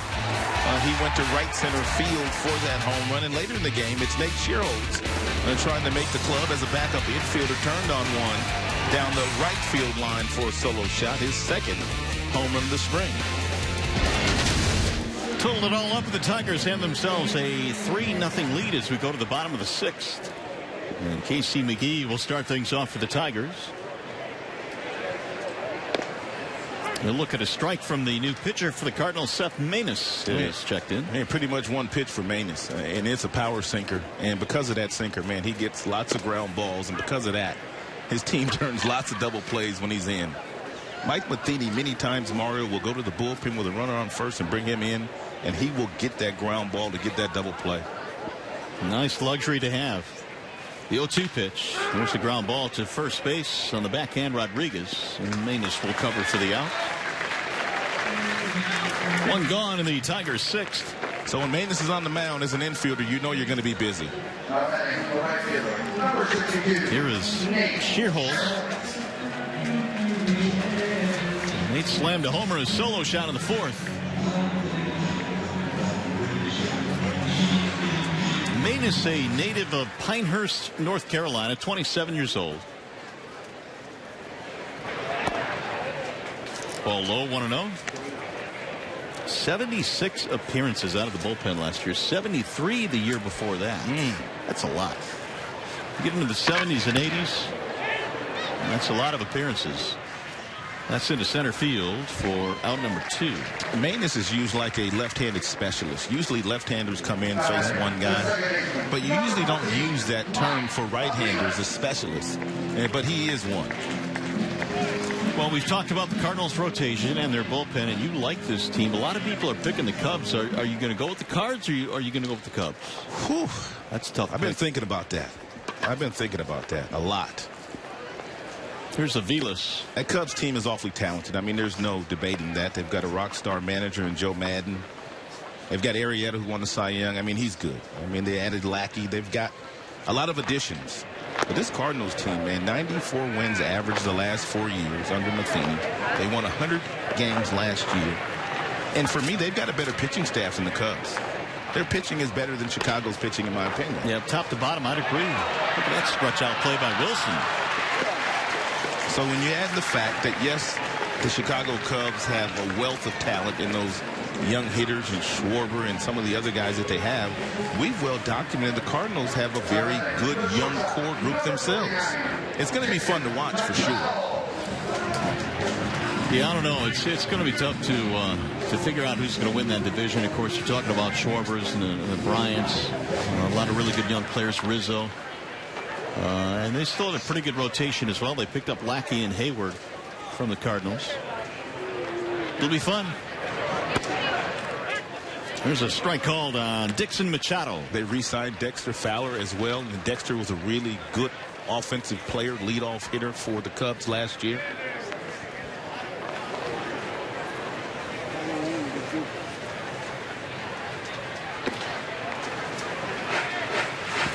Machado getting his first at bat. And Machado appears to be the starting shortstop in Toledo once again this year, and waiting patiently for his turn in the big leagues.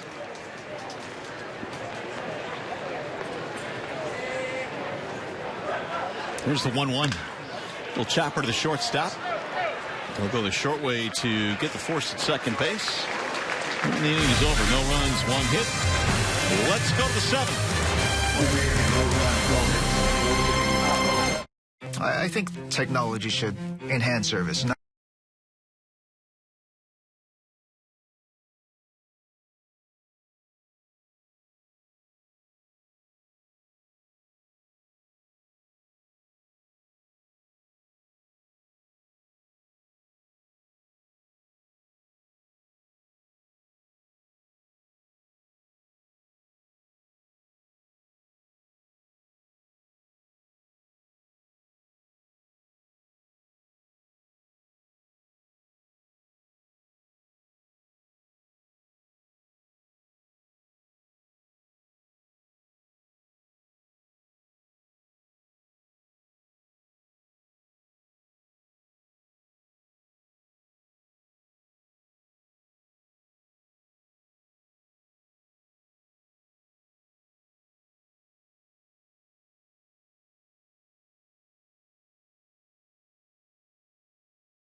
last year out of that Yankees bullpen, but a lot of people didn't talk about him because of the other guys at the back end of that bullpen for the New York Yankees. But he pitched very well.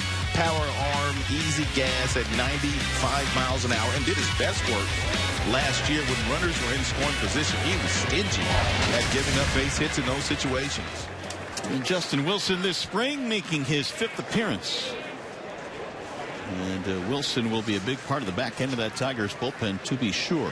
Yeah, that's one area that Brad did not have a lot of success with last year, the back end of the bullpen. But now with Wilson and Mark Lowe and Rodriguez, the 7th and the 8th and the 9th appear to be taken care of this year. Brandon Moss is still in there. He is 0 for 2 in this game. Couple of fly ball outs. Checked it, strike called, and it's quickly 0-2. It's been a while since the Tigers have had a left-hander with a power arm come in and do the job that they expect Wilson to do this season. And there aren't that many power left-handers in baseball, for that matter. So what you were talking about, the back end of that bullpen last year for the Yankees, man, they had some power arms there. Betances. Yep. Miller. How about what they got now? They got Chapman back there now. If it was possible, it got even better, I suppose. Slow roller back up the middle. Field will not be able to make the play. That I'm sure goes an infield hit for Moss. You know, one of the things that Wilson might consider, I mean, the delivery a little bit violent, falling off violently toward the third base side. But, you know, if you square yourself off a little bit better, you're able to make this play. He falls off toward the third base side, therefore leaving himself no opportunity to make that play on that ball hit right back up the middle.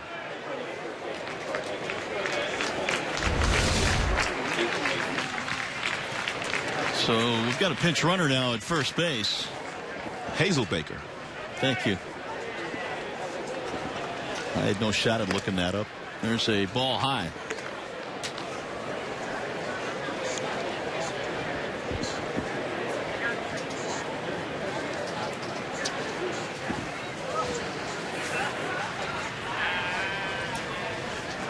Wilson now with the 1-0.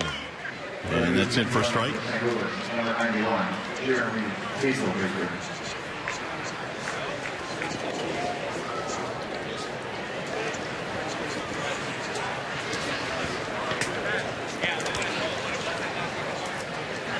Pham, the batter, walking a strikeout for the Cardinals today. And Wilson darts one low and away. 2 balls and 1 strike.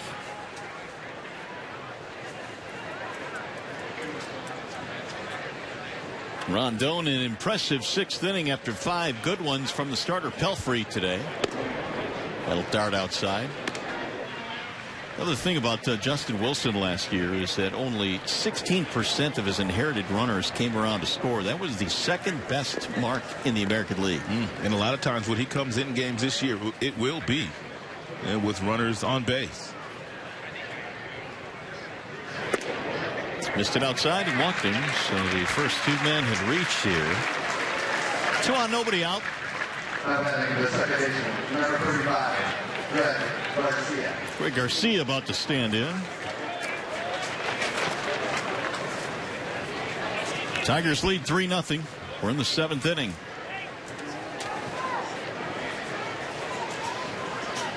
Strikeout flyout for Garcia.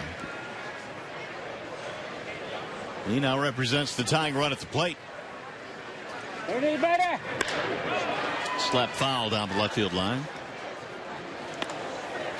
Well, Mike Aviles is out of the game, and he's decided he's going to spend a little time with us. Welcome to the broadcast, Mike, and you get the rest of the day off. Welcome to Detroit. More than anything else, it's a pleasure to have you here. And how's your spring been going so far? It's been going good. You know, thanks for having me. It's definitely fun to be on the show and be down here in Lakeland with the boys and try and win some ball games. Definitely a good time. Mike, you've seen this team, the Tigers, from a lot of different places, Kansas City and Cleveland in the last couple of years. What's your assessment of this Tigers team last couple of years? Well, I've been on the receiving end of a couple beatings, you know, over the last couple of years. Like I've noticed the Tiger team has beat my team quite a bit. So definitely it should be nice to be on the other side.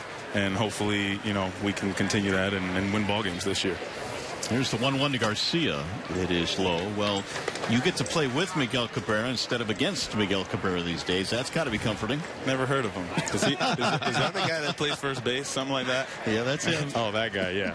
No, that should be interesting because, like I said, you know, sitting on the other side, you definitely get an appreciation for a good baseball player. And he's obviously a good hitter, good player. So it'll be very interesting to see 162 games of it, you know, because I only got a chance to see like 18 at a time. But it'll definitely be fun to watch the entirety of the season for him. Yeah, 3 singles today and a stolen base. But during the regular season, when you don't get those consistent reps like you do in spring training, how do you keep yourself ready and prepared to go in a game at all times? I think a lot of it has to do with mental. You know, I think it's more of a mental approach where coming to the ballpark ready to play every day, whether you are or aren't. You know, for the most part, you know, like I know when I'm going to play. So, you know, mentally I just come to the park ready to play in case I have to. You never know if somebody shows up sick or anything like that. And I just feel like it's easier to mentally change your mentality to, all right, get ready by the 5th inning as to, uh-oh, I'm not playing, and then boom, you're in there. It's definitely a panic movement if you do it that way. So I think, you know, just through practice, taking your ground balls everywhere and mentally being prepared to play every day, it kind of helps me, I guess. Here's the 3-2 pitch, and it's fouled back. You might have one of the more unique batting stances in baseball, and I'm sure you've been asked this question a gazillion times. So here's gazillion and one. How did that come about? Honestly, I think it was my first year at AAA.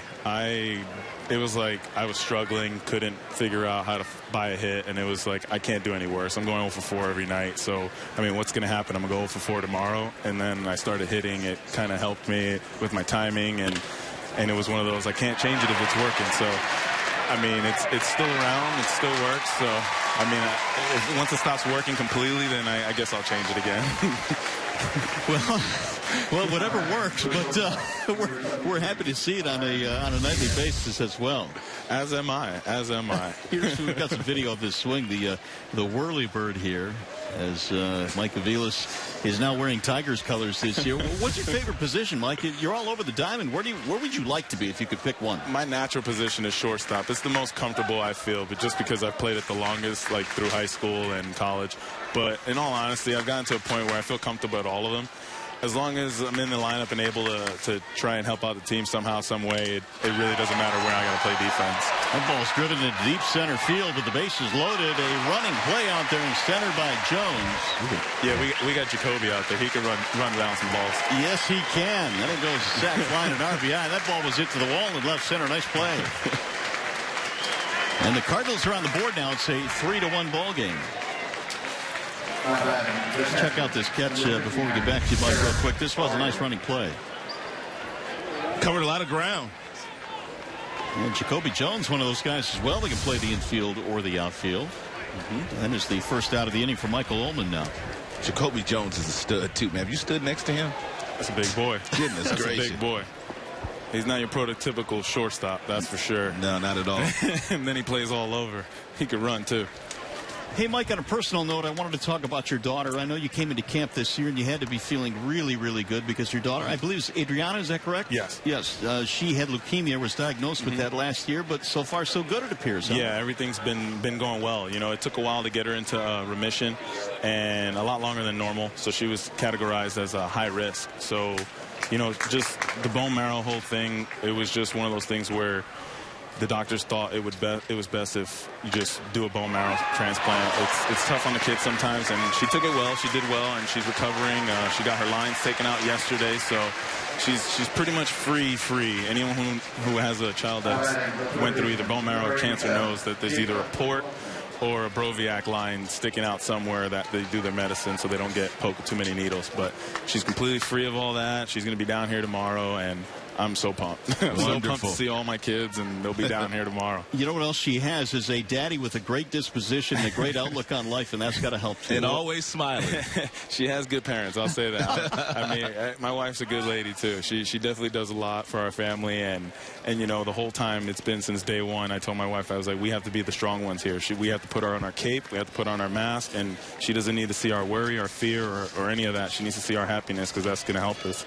And you know, we've done a great job with it. And you know, my wife's had my back, and I've had her back through all this, and it's been a blessing in disguise the way, you know, our family came together and you know, stood up together for this. That's the best news of all, Mike. We really appreciate the visit today. Welcome to the Motor City. Looking forward to seeing you this year. Thank you. Looking forward to being there. That is the smiling Mike Aviles spending some time with us here as the Tigers' lead now is cut to 3-1. With runners at first and third, Wilson goes back to work. What a joy he's going to be to watch bouncing around the clubhouse this year. He's always got a smile on his face. He loves playing the game. We've watched him from afar the last number of years, and there's a reason why guys sometimes go from team to team to team that play the role that he plays. It's because they're successful at it. They're good teammates. They're great in the clubhouse, and the managers just love them. No balls, one strike. Broken bat roller toward third base. Going to be a tough play. Here's the throw. It is in time. Nicely done by Casey McGee, and that'll stop the rally. The Cardinals end up with one.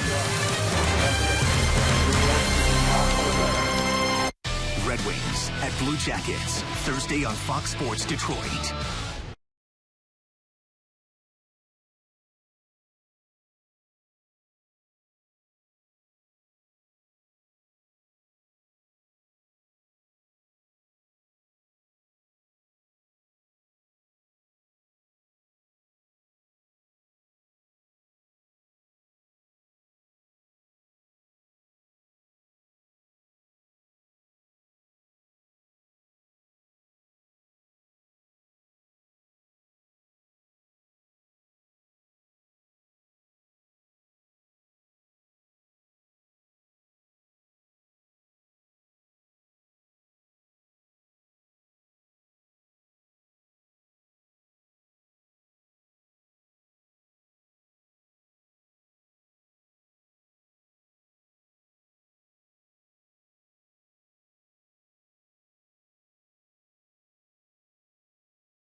Brought to you by Comerica Bank. Raise your expectations of what a bank can be. When it's time, come to Comerica.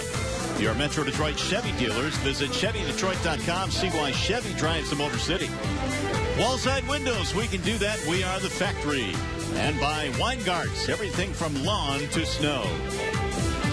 Celebrating St. Patrick's Day here in Lakeland, Florida today. The Tigers holding on to a 3-1 lead as we travel now to the bottom of the 7th inning.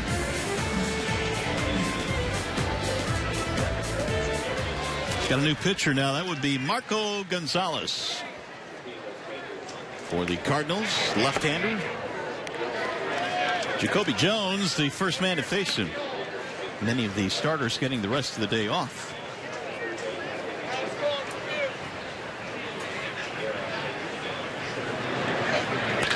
Jones launches one down the left field line. That ball is going to be a home run. That boy's bad, man. Man. It was a matter of fair or foul, and it was fair. We just got finished talking about him. The fact that he is a shortstop by trade, but he's playing center field. But he stands about 6 feet 4 inches, about 230, and he's chiseled, Mario, and he's got some serious pop in his back. I mean, he pulled his hands in nicely and barreled this one up, and it got out of here in a hurry.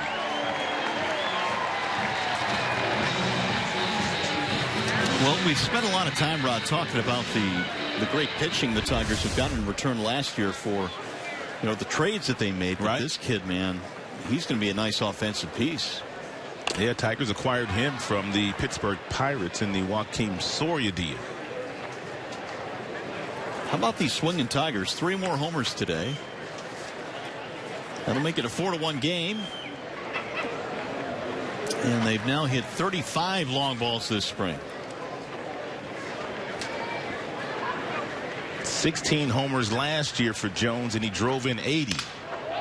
Upton hammers one to center field. It's going to drop. Base hit. Back-to-back hits here in the 7th for the Tigers as they rebuild their lead. Upton's done for the day. Tyler Collins will come on to pitch run.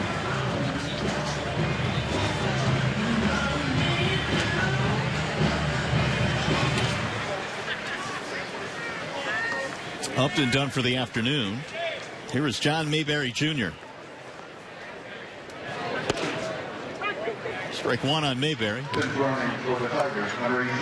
Senior was a big guy, and Junior's pretty big as well, isn't he? Tall kid, yeah.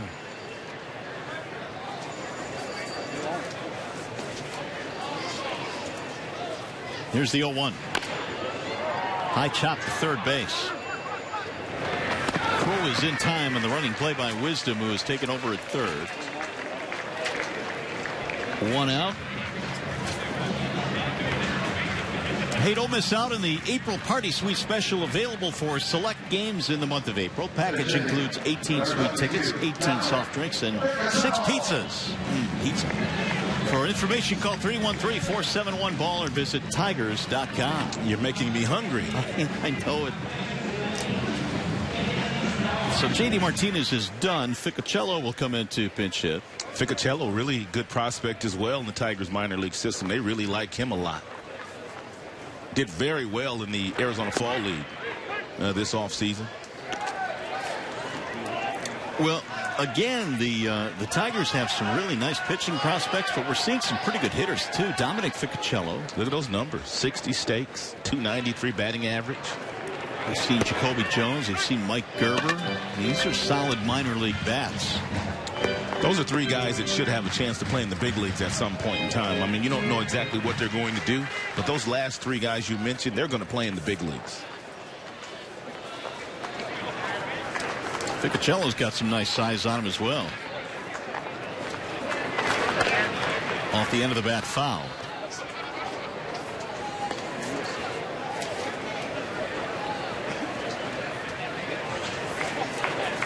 Four to 1, Tigers have the lead.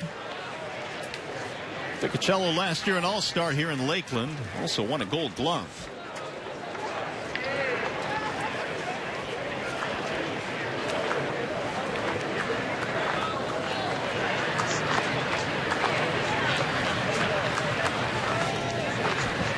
Here's the 0-2. 1-2 now on Dominic Ficocello. Played his college ball at Arkansas, which also produced James McCann and former Tiger Drew Smiley, among others. Dallas Keuchel. Another good one. That one just missed. 2 balls, 2 strikes. He was actually drafted twice by the Tigers out of high school, but did not sign. He went to Arkansas, and the Tigers stayed hot on his trail and signed him as a junior out of Arkansas after his junior year. And that junior season, Rod, is really the only time in college where you have any kind of leverage. For sure. If you go back as a senior, usually you don't get as much money as the juniors get. Runner breaks to third. That was Collins, and there's a base hit to left by Ficocello. That will score the run, and the Tigers have added another. RBI base hit. Wisdom at third base broke for the bag with Collins going to third base, therefore left that vacated hole for the base hit for Ficocello. Tyler Collins. A big smile on his face. They're all smiling down there today. Here is Brian Holliday. Fouled away 0-1. Talk about having a relaxed spring training. That's exactly what Brian Holliday's doing, to the tune of a .600 batting average with 4 homers, and he's driven in 11. Check out that OPS, though. It's over 2,000. You never see that. That's ridiculous. Holliday sends a ground ball to third, gobbled up there by Wisdom to second one, and there's a double play. So not that time for Brian. Tigers, however, able to add a couple of more runs, and the first one came off the bat of a good-looking prospect, Jacoby Jones.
Tigers here in the 8th inning pitched last year in Toronto and also in Seattle, and his stuff was lights out. Pitching in the 8th inning for the most part. Power fastball gets up to 95, 96. Slider that was tremendous against right-handed batters. And he said he's going to incorporate more changeups into what he does this season. Here are the spring numbers on Mark Lowe. This will be his 5th appearance. Last year had a career best whip of just over 1. There weren't many guys last year pitching the 8th inning that had as much success as Mark Lowe did. This is when you look at the offseason, Rod, and you really kind of struck quickly in answering some questions at the back end of the bullpen. Yes, with Rodriguez and then Lowe, and then, of course, Wilson followed from the Yankees. They had something to address in the starting rotation. They did that as well with Zimmerman and Pelfrey. Everything they went into the offseason and said they needed to do, they got it accomplished. They've got the shift on for Carlos Peguero, who leads it off. And in the case of guys like Zimmerman and also Pelfrey, those guys wanted to play for the Tigers. Another good squad this year, and a lot is expected. There's certainly high expectations one more time. Tigers have a 5-1 lead today. Swing and a miss. And then when you thought the Tigers were done in the offseason, Mr. Ilitch, and thought otherwise, he thought we need a little bit more offense.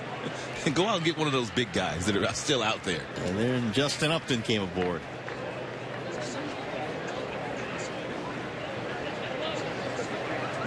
One ball and one strike on Peguero. His first at bat of the ball game. Low, missing Low. And the count now 2-1. Mark Lowe had a 1.96 earned run average combined last year between Seattle and Toronto. Well, be careful here if you try to sneak a fastball by Peguero. He's got some power.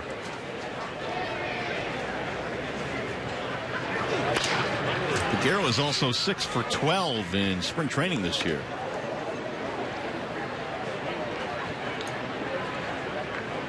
Big boy, too.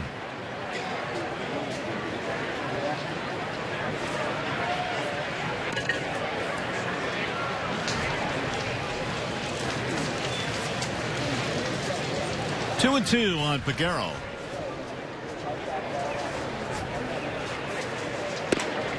Ooh, just missed. 3-2. It's that changeup that he said he's going to throw a lot more of this year.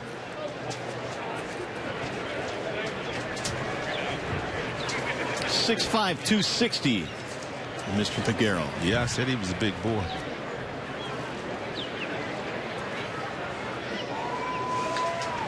Here's the 3-2. Garrett's had big league time, mostly with Seattle. He's also played briefly with KC, Texas, Boston. He's been bounced around a little bit. He's had some good minor league numbers, just not have been able to stick with any big league club.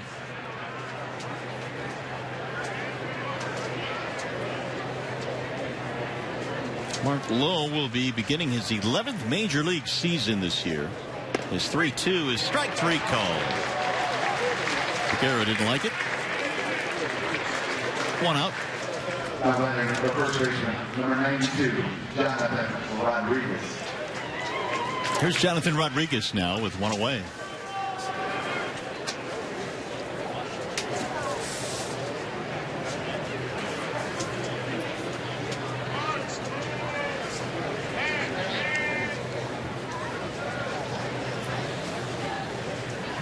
Rodriguez, right-handed batter, facing Lowe. Ball 1. Tigers going for their 11th win of the spring. They came in at 10-6-1. They've won 3 in a row. This would be 4. They're able to hold on.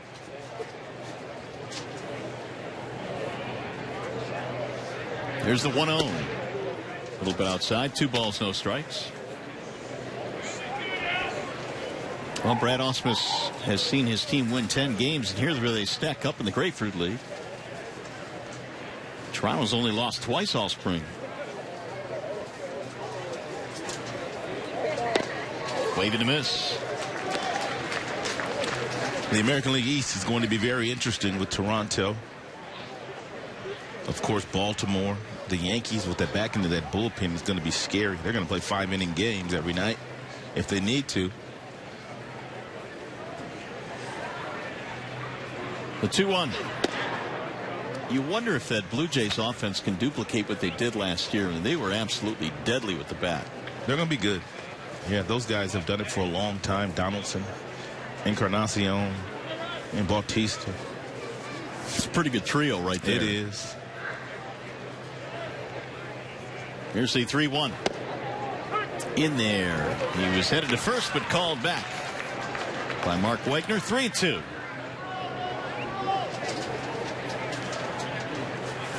Tigers have used the long ball again today. They've hit 3 more homers.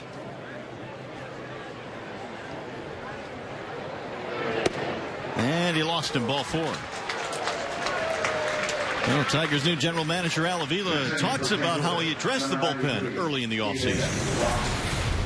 We felt that if we signed 3 guys or made a deal and acquired 3 guys for that bullpen, and particularly the closer and setup man, that the rest of the guys that we had in the mix, that will give us the added depth that we wanted. So I think the biggest accomplishment this year was that coming into spring training, we feel we have a little bit more depth that we've had, more than we've had, let's say, in the last couple of years, and that makes us feel a little bit better. Well, they should feel a lot better. There's Al, who's taken the ball game in from behind home plate today, and he made a really good, I thought, interesting comment about depth.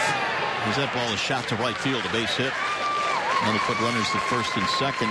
You know, everybody talks about the 3 guys they got, Rod, but there's some pretty good arms coming back, and Hardy and Wilson when he gets healthy, and Verhagen pitched well. Well, it really helps out because those guys were pitching probably last year where they shouldn't have been. Hardy and Wilson were pitching at the back end of games. Wilson was closing games. Well, Wilson did a nice job, but with the addition of the 3 that we've talked about, Wilson, Lowe, and Rodriguez, it allows Verhagen and Wilson and Hardy and the other guys that make the team this year to kind of slot down where they can really learn from watching those guys that have done it at the back end of the bullpen do what they do during the regular season. There is Jeremy Hazelbaker. 2 on for the Cardinals. There's not many jobs available for this Tigers roster, but there are probably a couple of bullpen spots.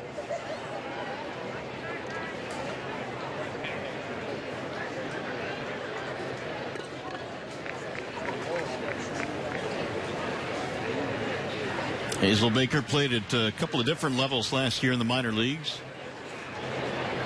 And he takes way outside. 2 balls, no strikes now on Hazelbaker. Well, Hazelbaker's going to get himself a pretty good fastball to hit right here. John Mabry, the hitting coach, would like to see him jump all over it.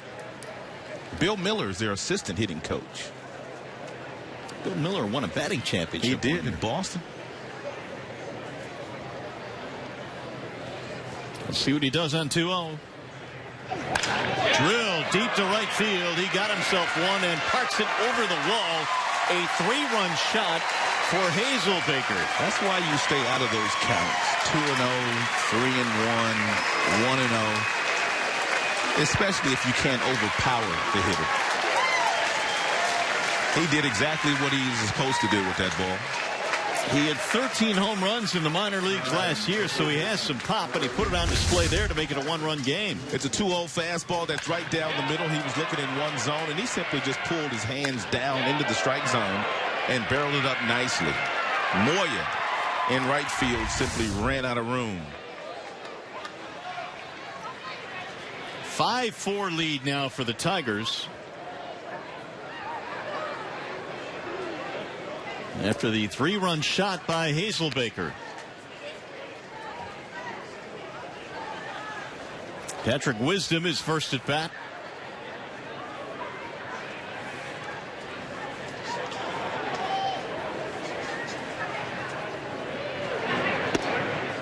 Missed inside. 1 ball, 1 strike. So Wilson, who came on, had some trouble in the 7th. Gave up a couple of hits, a run, and now a 3-run shot off low here in the 8th. And that's after 6 outstanding innings, 5 by Pelfrey, 1 by Rondon. He's ripped down the left field line. Fair ball, going to go to the corner. Extra bases for Wisdom. He's on his way to second, and he is in with a stand-up double.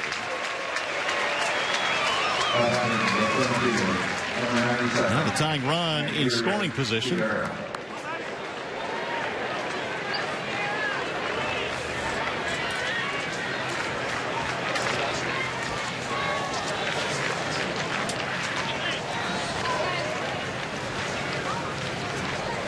So Lowe trying to bear down now.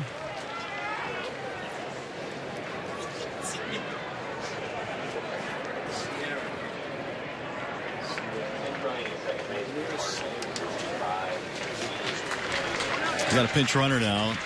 Anna coming in and Sierra batting. As the Cardinals empty the bench.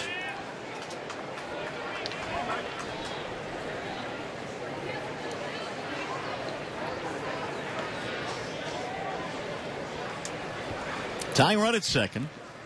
And Sierra fouls it off. Sierra's not only wearing a number in the upper 90s, 97, but he does not have his name on his back. No, he does not. 191 last season at Class A Peoria.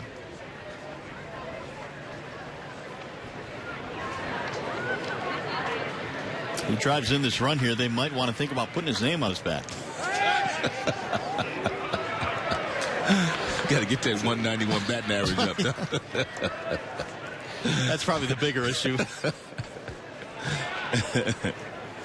You get up over 200, we'll put your name on your back. Here's the set now by Lowe. Little number foul, banged it off his foot. No balls, 2 strikes on Sierra.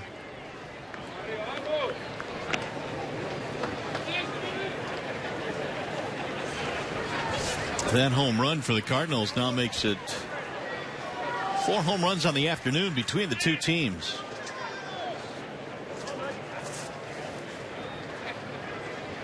Oh, 0-2 on Sierra.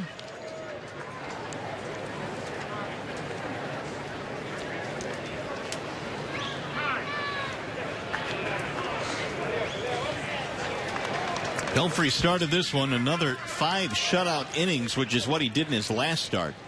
That's encouraging. Rondon was really good in the 6th, also encouraging, a 1-2-3 inning.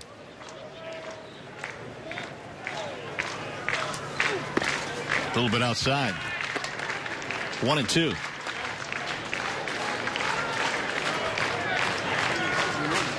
Pitch number 24 coming for Mark Lowe.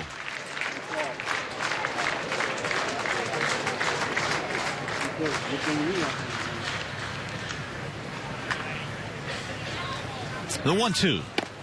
Back to monitor. 2 balls and 2 strikes.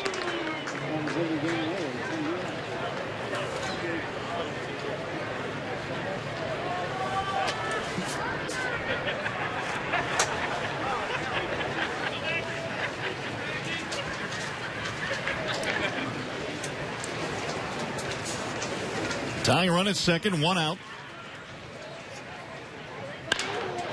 High fly ball, shallow left field. Collins coming in.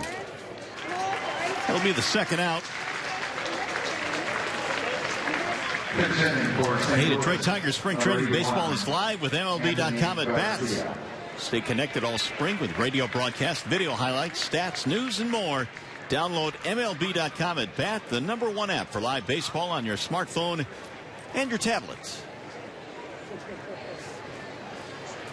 Well, with the pitch count up there now 25 for Lowe, he is done for the afternoon. The Tigers go to the bullpen.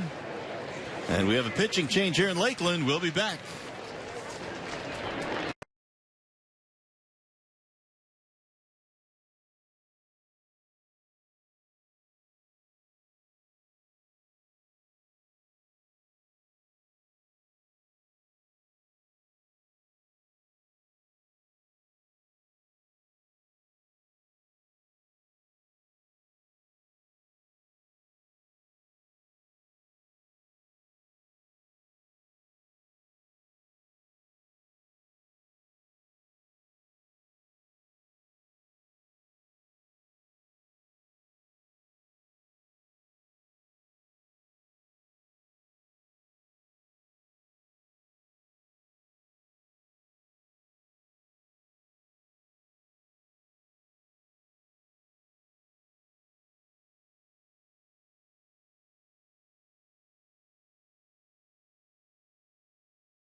This afternoon, Tigers holding on to a 5-4 lead over the Cards. Mike Pelfrey was really good today. He had a really good sinker ball this afternoon. He threw a lot of ground balls, 7 to be exact. Got himself a couple strikeouts. He did walk a couple, but overall, he had a nice day.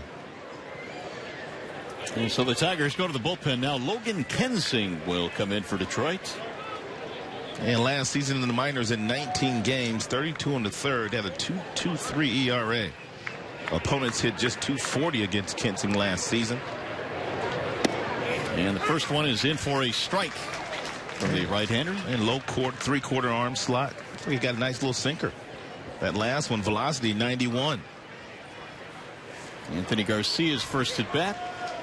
Trying to tie the game here in the 8th against Logan Kensing.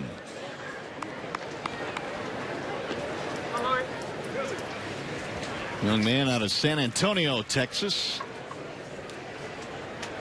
Released by the White Sox last April, then signed by Seattle. Pitched in the major leagues with Seattle. Pitched for legendary Lloyd last year then. Sure did. Swing and a miss. Legendary Lloyd back at the Tigers organization, skippering that Toledo team this year. It's good to see him bouncing around. You're not going to find a better AAA manager out there, that's for sure. He's got a lot of experience. No doubt. 1-2 on Garcia.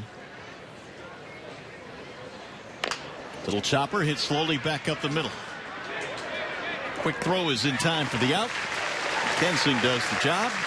However, the Cardinals have tightened this one up. Now a 5-4 game. Tigers baseball presented by Bell Tire.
again tomorrow. The Tigers and the Cardinals will play again, this time in Jupiter, Florida. Coverage begins at 1 o'clock. Tigers, Cardinals tomorrow at 1 p.m. on Fox Sports Detroit, courtesy of our friends at Fox Sports Midwest. Still have the telecast for us tomorrow.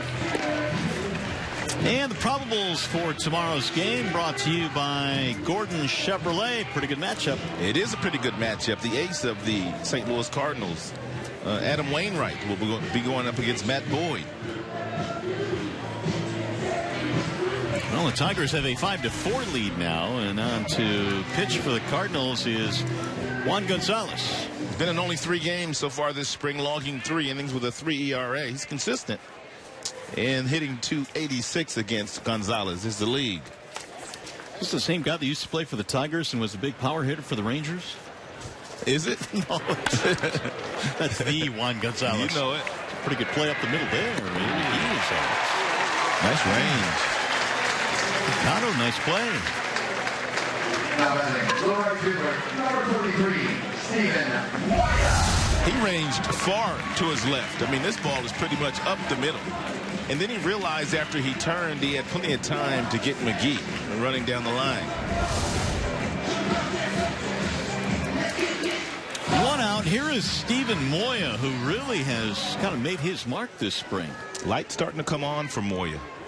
Went down and played some winter ball this year and did very well in winter ball down in the Dominican Republic.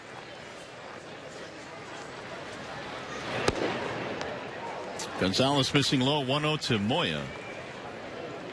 4 home runs this spring. Healthy batting average.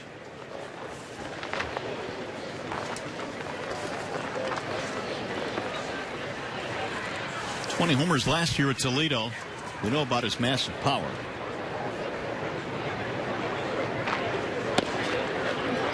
Way inside. 2 balls, no strikes.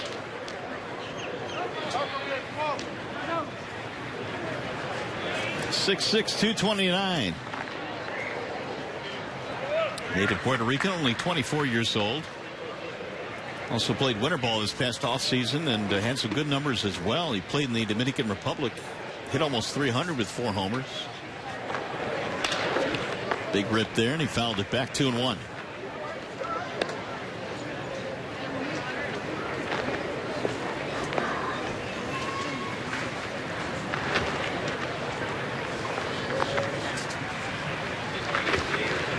Moya did strike out quite a bit last year, though, at Toledo, 162 times. That was just in 126 games. With the power has come the strikeouts. That has popped up down the third base line, straight up. For round number 2. Good pitch there by Gonzalez. After a couple of hard fastballs, pulled the string on Moya. Moya was out in front and popped it straight up. Here's Tommy Field.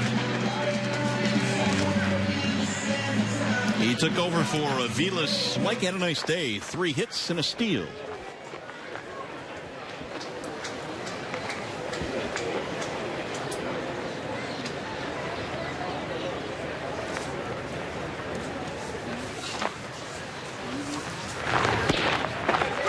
Strike 1 on Field.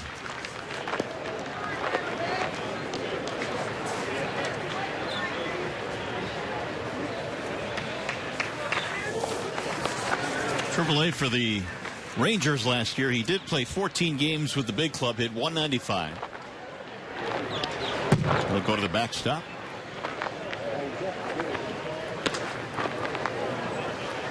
Tommy's also had major league time with the Rockies and the Angels.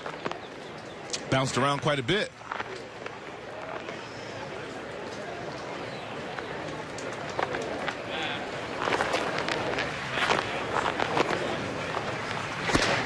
That sails inside, right at his belt. Tommy played his college ball at Texas State University, which also produced a really good player for the Diamondbacks, Paul Goldschmidt. Is he the most underrated player in the game or what? I agree, the most underrated. This guy's legit, but man, they don't talk about him that much. I mean, those of us that are in the game, in the know, I mean, we know all about Goldschmidt, but so many fans out there don't really understand how good Paul Goldschmidt is. He's won a Gold Glove. This guy steals bases. He's got power, drives in a lot of runs. don't see him a lot here in the American League, obviously, and unless we go to Arizona to play them in interleague play. But when you see the numbers, they really do open your eyes. 2-2 is a little pop-up in shallow left field, and it's going to be caught on the run by Hazelbaker. And the inning is over. Here comes the ninth from Lakeland.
Boys, the big plays of the game. Tigers have homered 3 times this afternoon. Miguel Cabrera, he got it started. It was in the 3rd inning. He went the opposite way in the right center field for a solo shot. Then in the 4th inning, it was Nate CHIERHOLTZ. Turned on one down the right field line. It was a laser that got out of here in a hurry. And then the youngster, Jacoby Jones, who they acquired last year from the Pittsburgh Pirates, playing center field this afternoon, turned on one down the left field line. So Tigers have continued their assault on Grapefruit League pitching this year with the long ball. Well, on the pitch, the 9th inning is Buck Farmer trying to get the final 3 outs. And Buck Farmer had some time with the Tigers last year. He pitched in a couple of different roles. He pitched as a starter. He also pitched as a reliever. Buck's got a fastball that will get up into the mid-90s. He also has a nice slider and a changeup. Eric Fryer is the first man to face him. 5-4. The Tigers have the lead here in the 9th. Fryer sends a ground ball up the middle. Long range to the left. Machado throws him out. Nicely done. Machado can play some shortstop. He's always been a really slick defender at that position. In the last couple of years, his bat has perked up. So he's on the roster. They really like him. Knew he could take his time with that play as well, and did it nicely. 1 out. Jacob Wilson.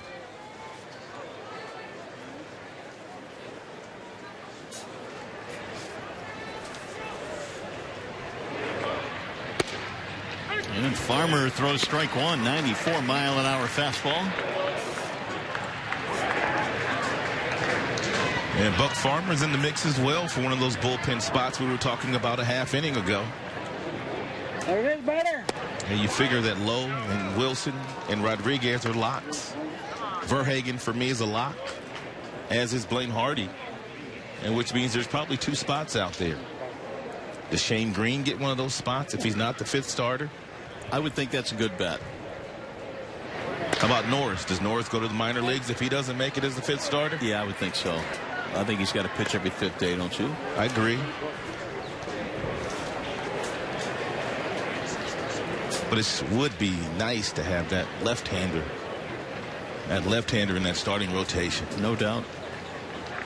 Yeah, I mean, the Tigers haven't had that lefty presence in the rotation. Nope. Which is one of the things Norris will bring you. Yeah, David Price. Basically, they just rented him for a year. True. He was a pretty good presence. He was that's a nice rental too. It's an overlook right there on my part. he was left-handed. Here's the 2-2 ground ball to short. Machado ranging the other way this time. Guns him out. Look out, Machado. I see you. Hey, by the way, guarantee your opening day tickets with a Tigers 20-game flex plan. Choose the 20 games you want to see. For more information, visit tigers.com/tickets or call 313-471-BALL. 2 up, 2 down, a couple of ground ball outs for Buck Farmer. Tigers 1 out away from their 11th spring victory. And Carlos Peguero is standing in their way. Just keep him in the ballpark. Please. Peguero struck out in the 8th.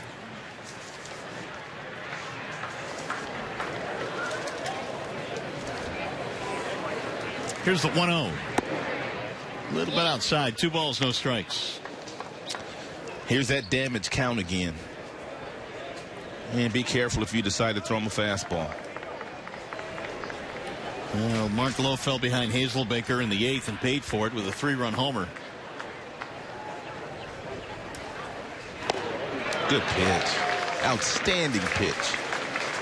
Sitting on the heater, but didn't get it. He sure didn't get it.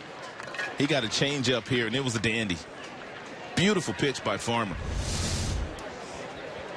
Now you can get away with that fastball if you want to throw it now. Peguero might be looking for another changeup.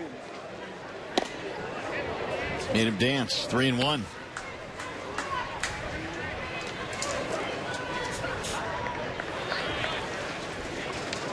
Farmer last year an All-Star at Toledo was 7-3 with the Mud Hens. Midwest League Pitcher of the Year a couple of years ago in 2014. Got to the big leagues quickly. And he lost him. That is a 2-out walk, tying run on. Buck Farmer's a newlywed, too. Just got married a few months ago. Quite a few of the guys got married last year. Romine got married.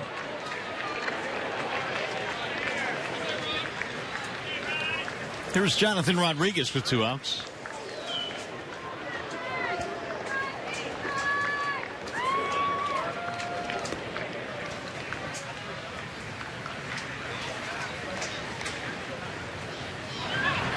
Checked it, strike 1.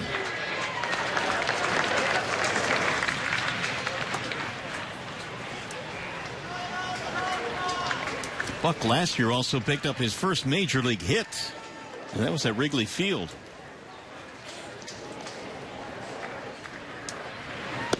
Everybody was hitting in that series, including Daniel Norris, who hit his first major league home run. Farmer had a base hit. Tigers have had some nice times when they've gone to Chicago to play the Cubbies. Yeah, they have. In interleague play the last few times. He'll get down the right field line, slicing away from Moya. And so Farmer now 1 strike away from ending this ball game.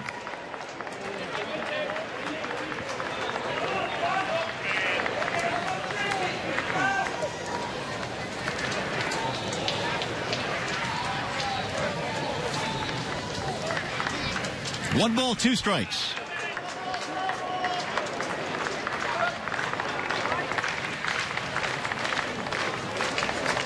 Better. Thought about it, laid off, and the count levels now at 2s.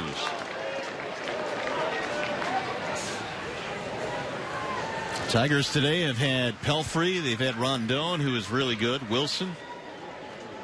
Kensing came on, Lowe, now Farmer. And a bouncing ball to short. Machado is there, should do it. His throw to first in time, and the Tigers will hold on to beat the Cardinals. No runs. They get a walk, leave a man. There's your final score. 5-4 Tigers over the Cards. We'll be back to Lakewood.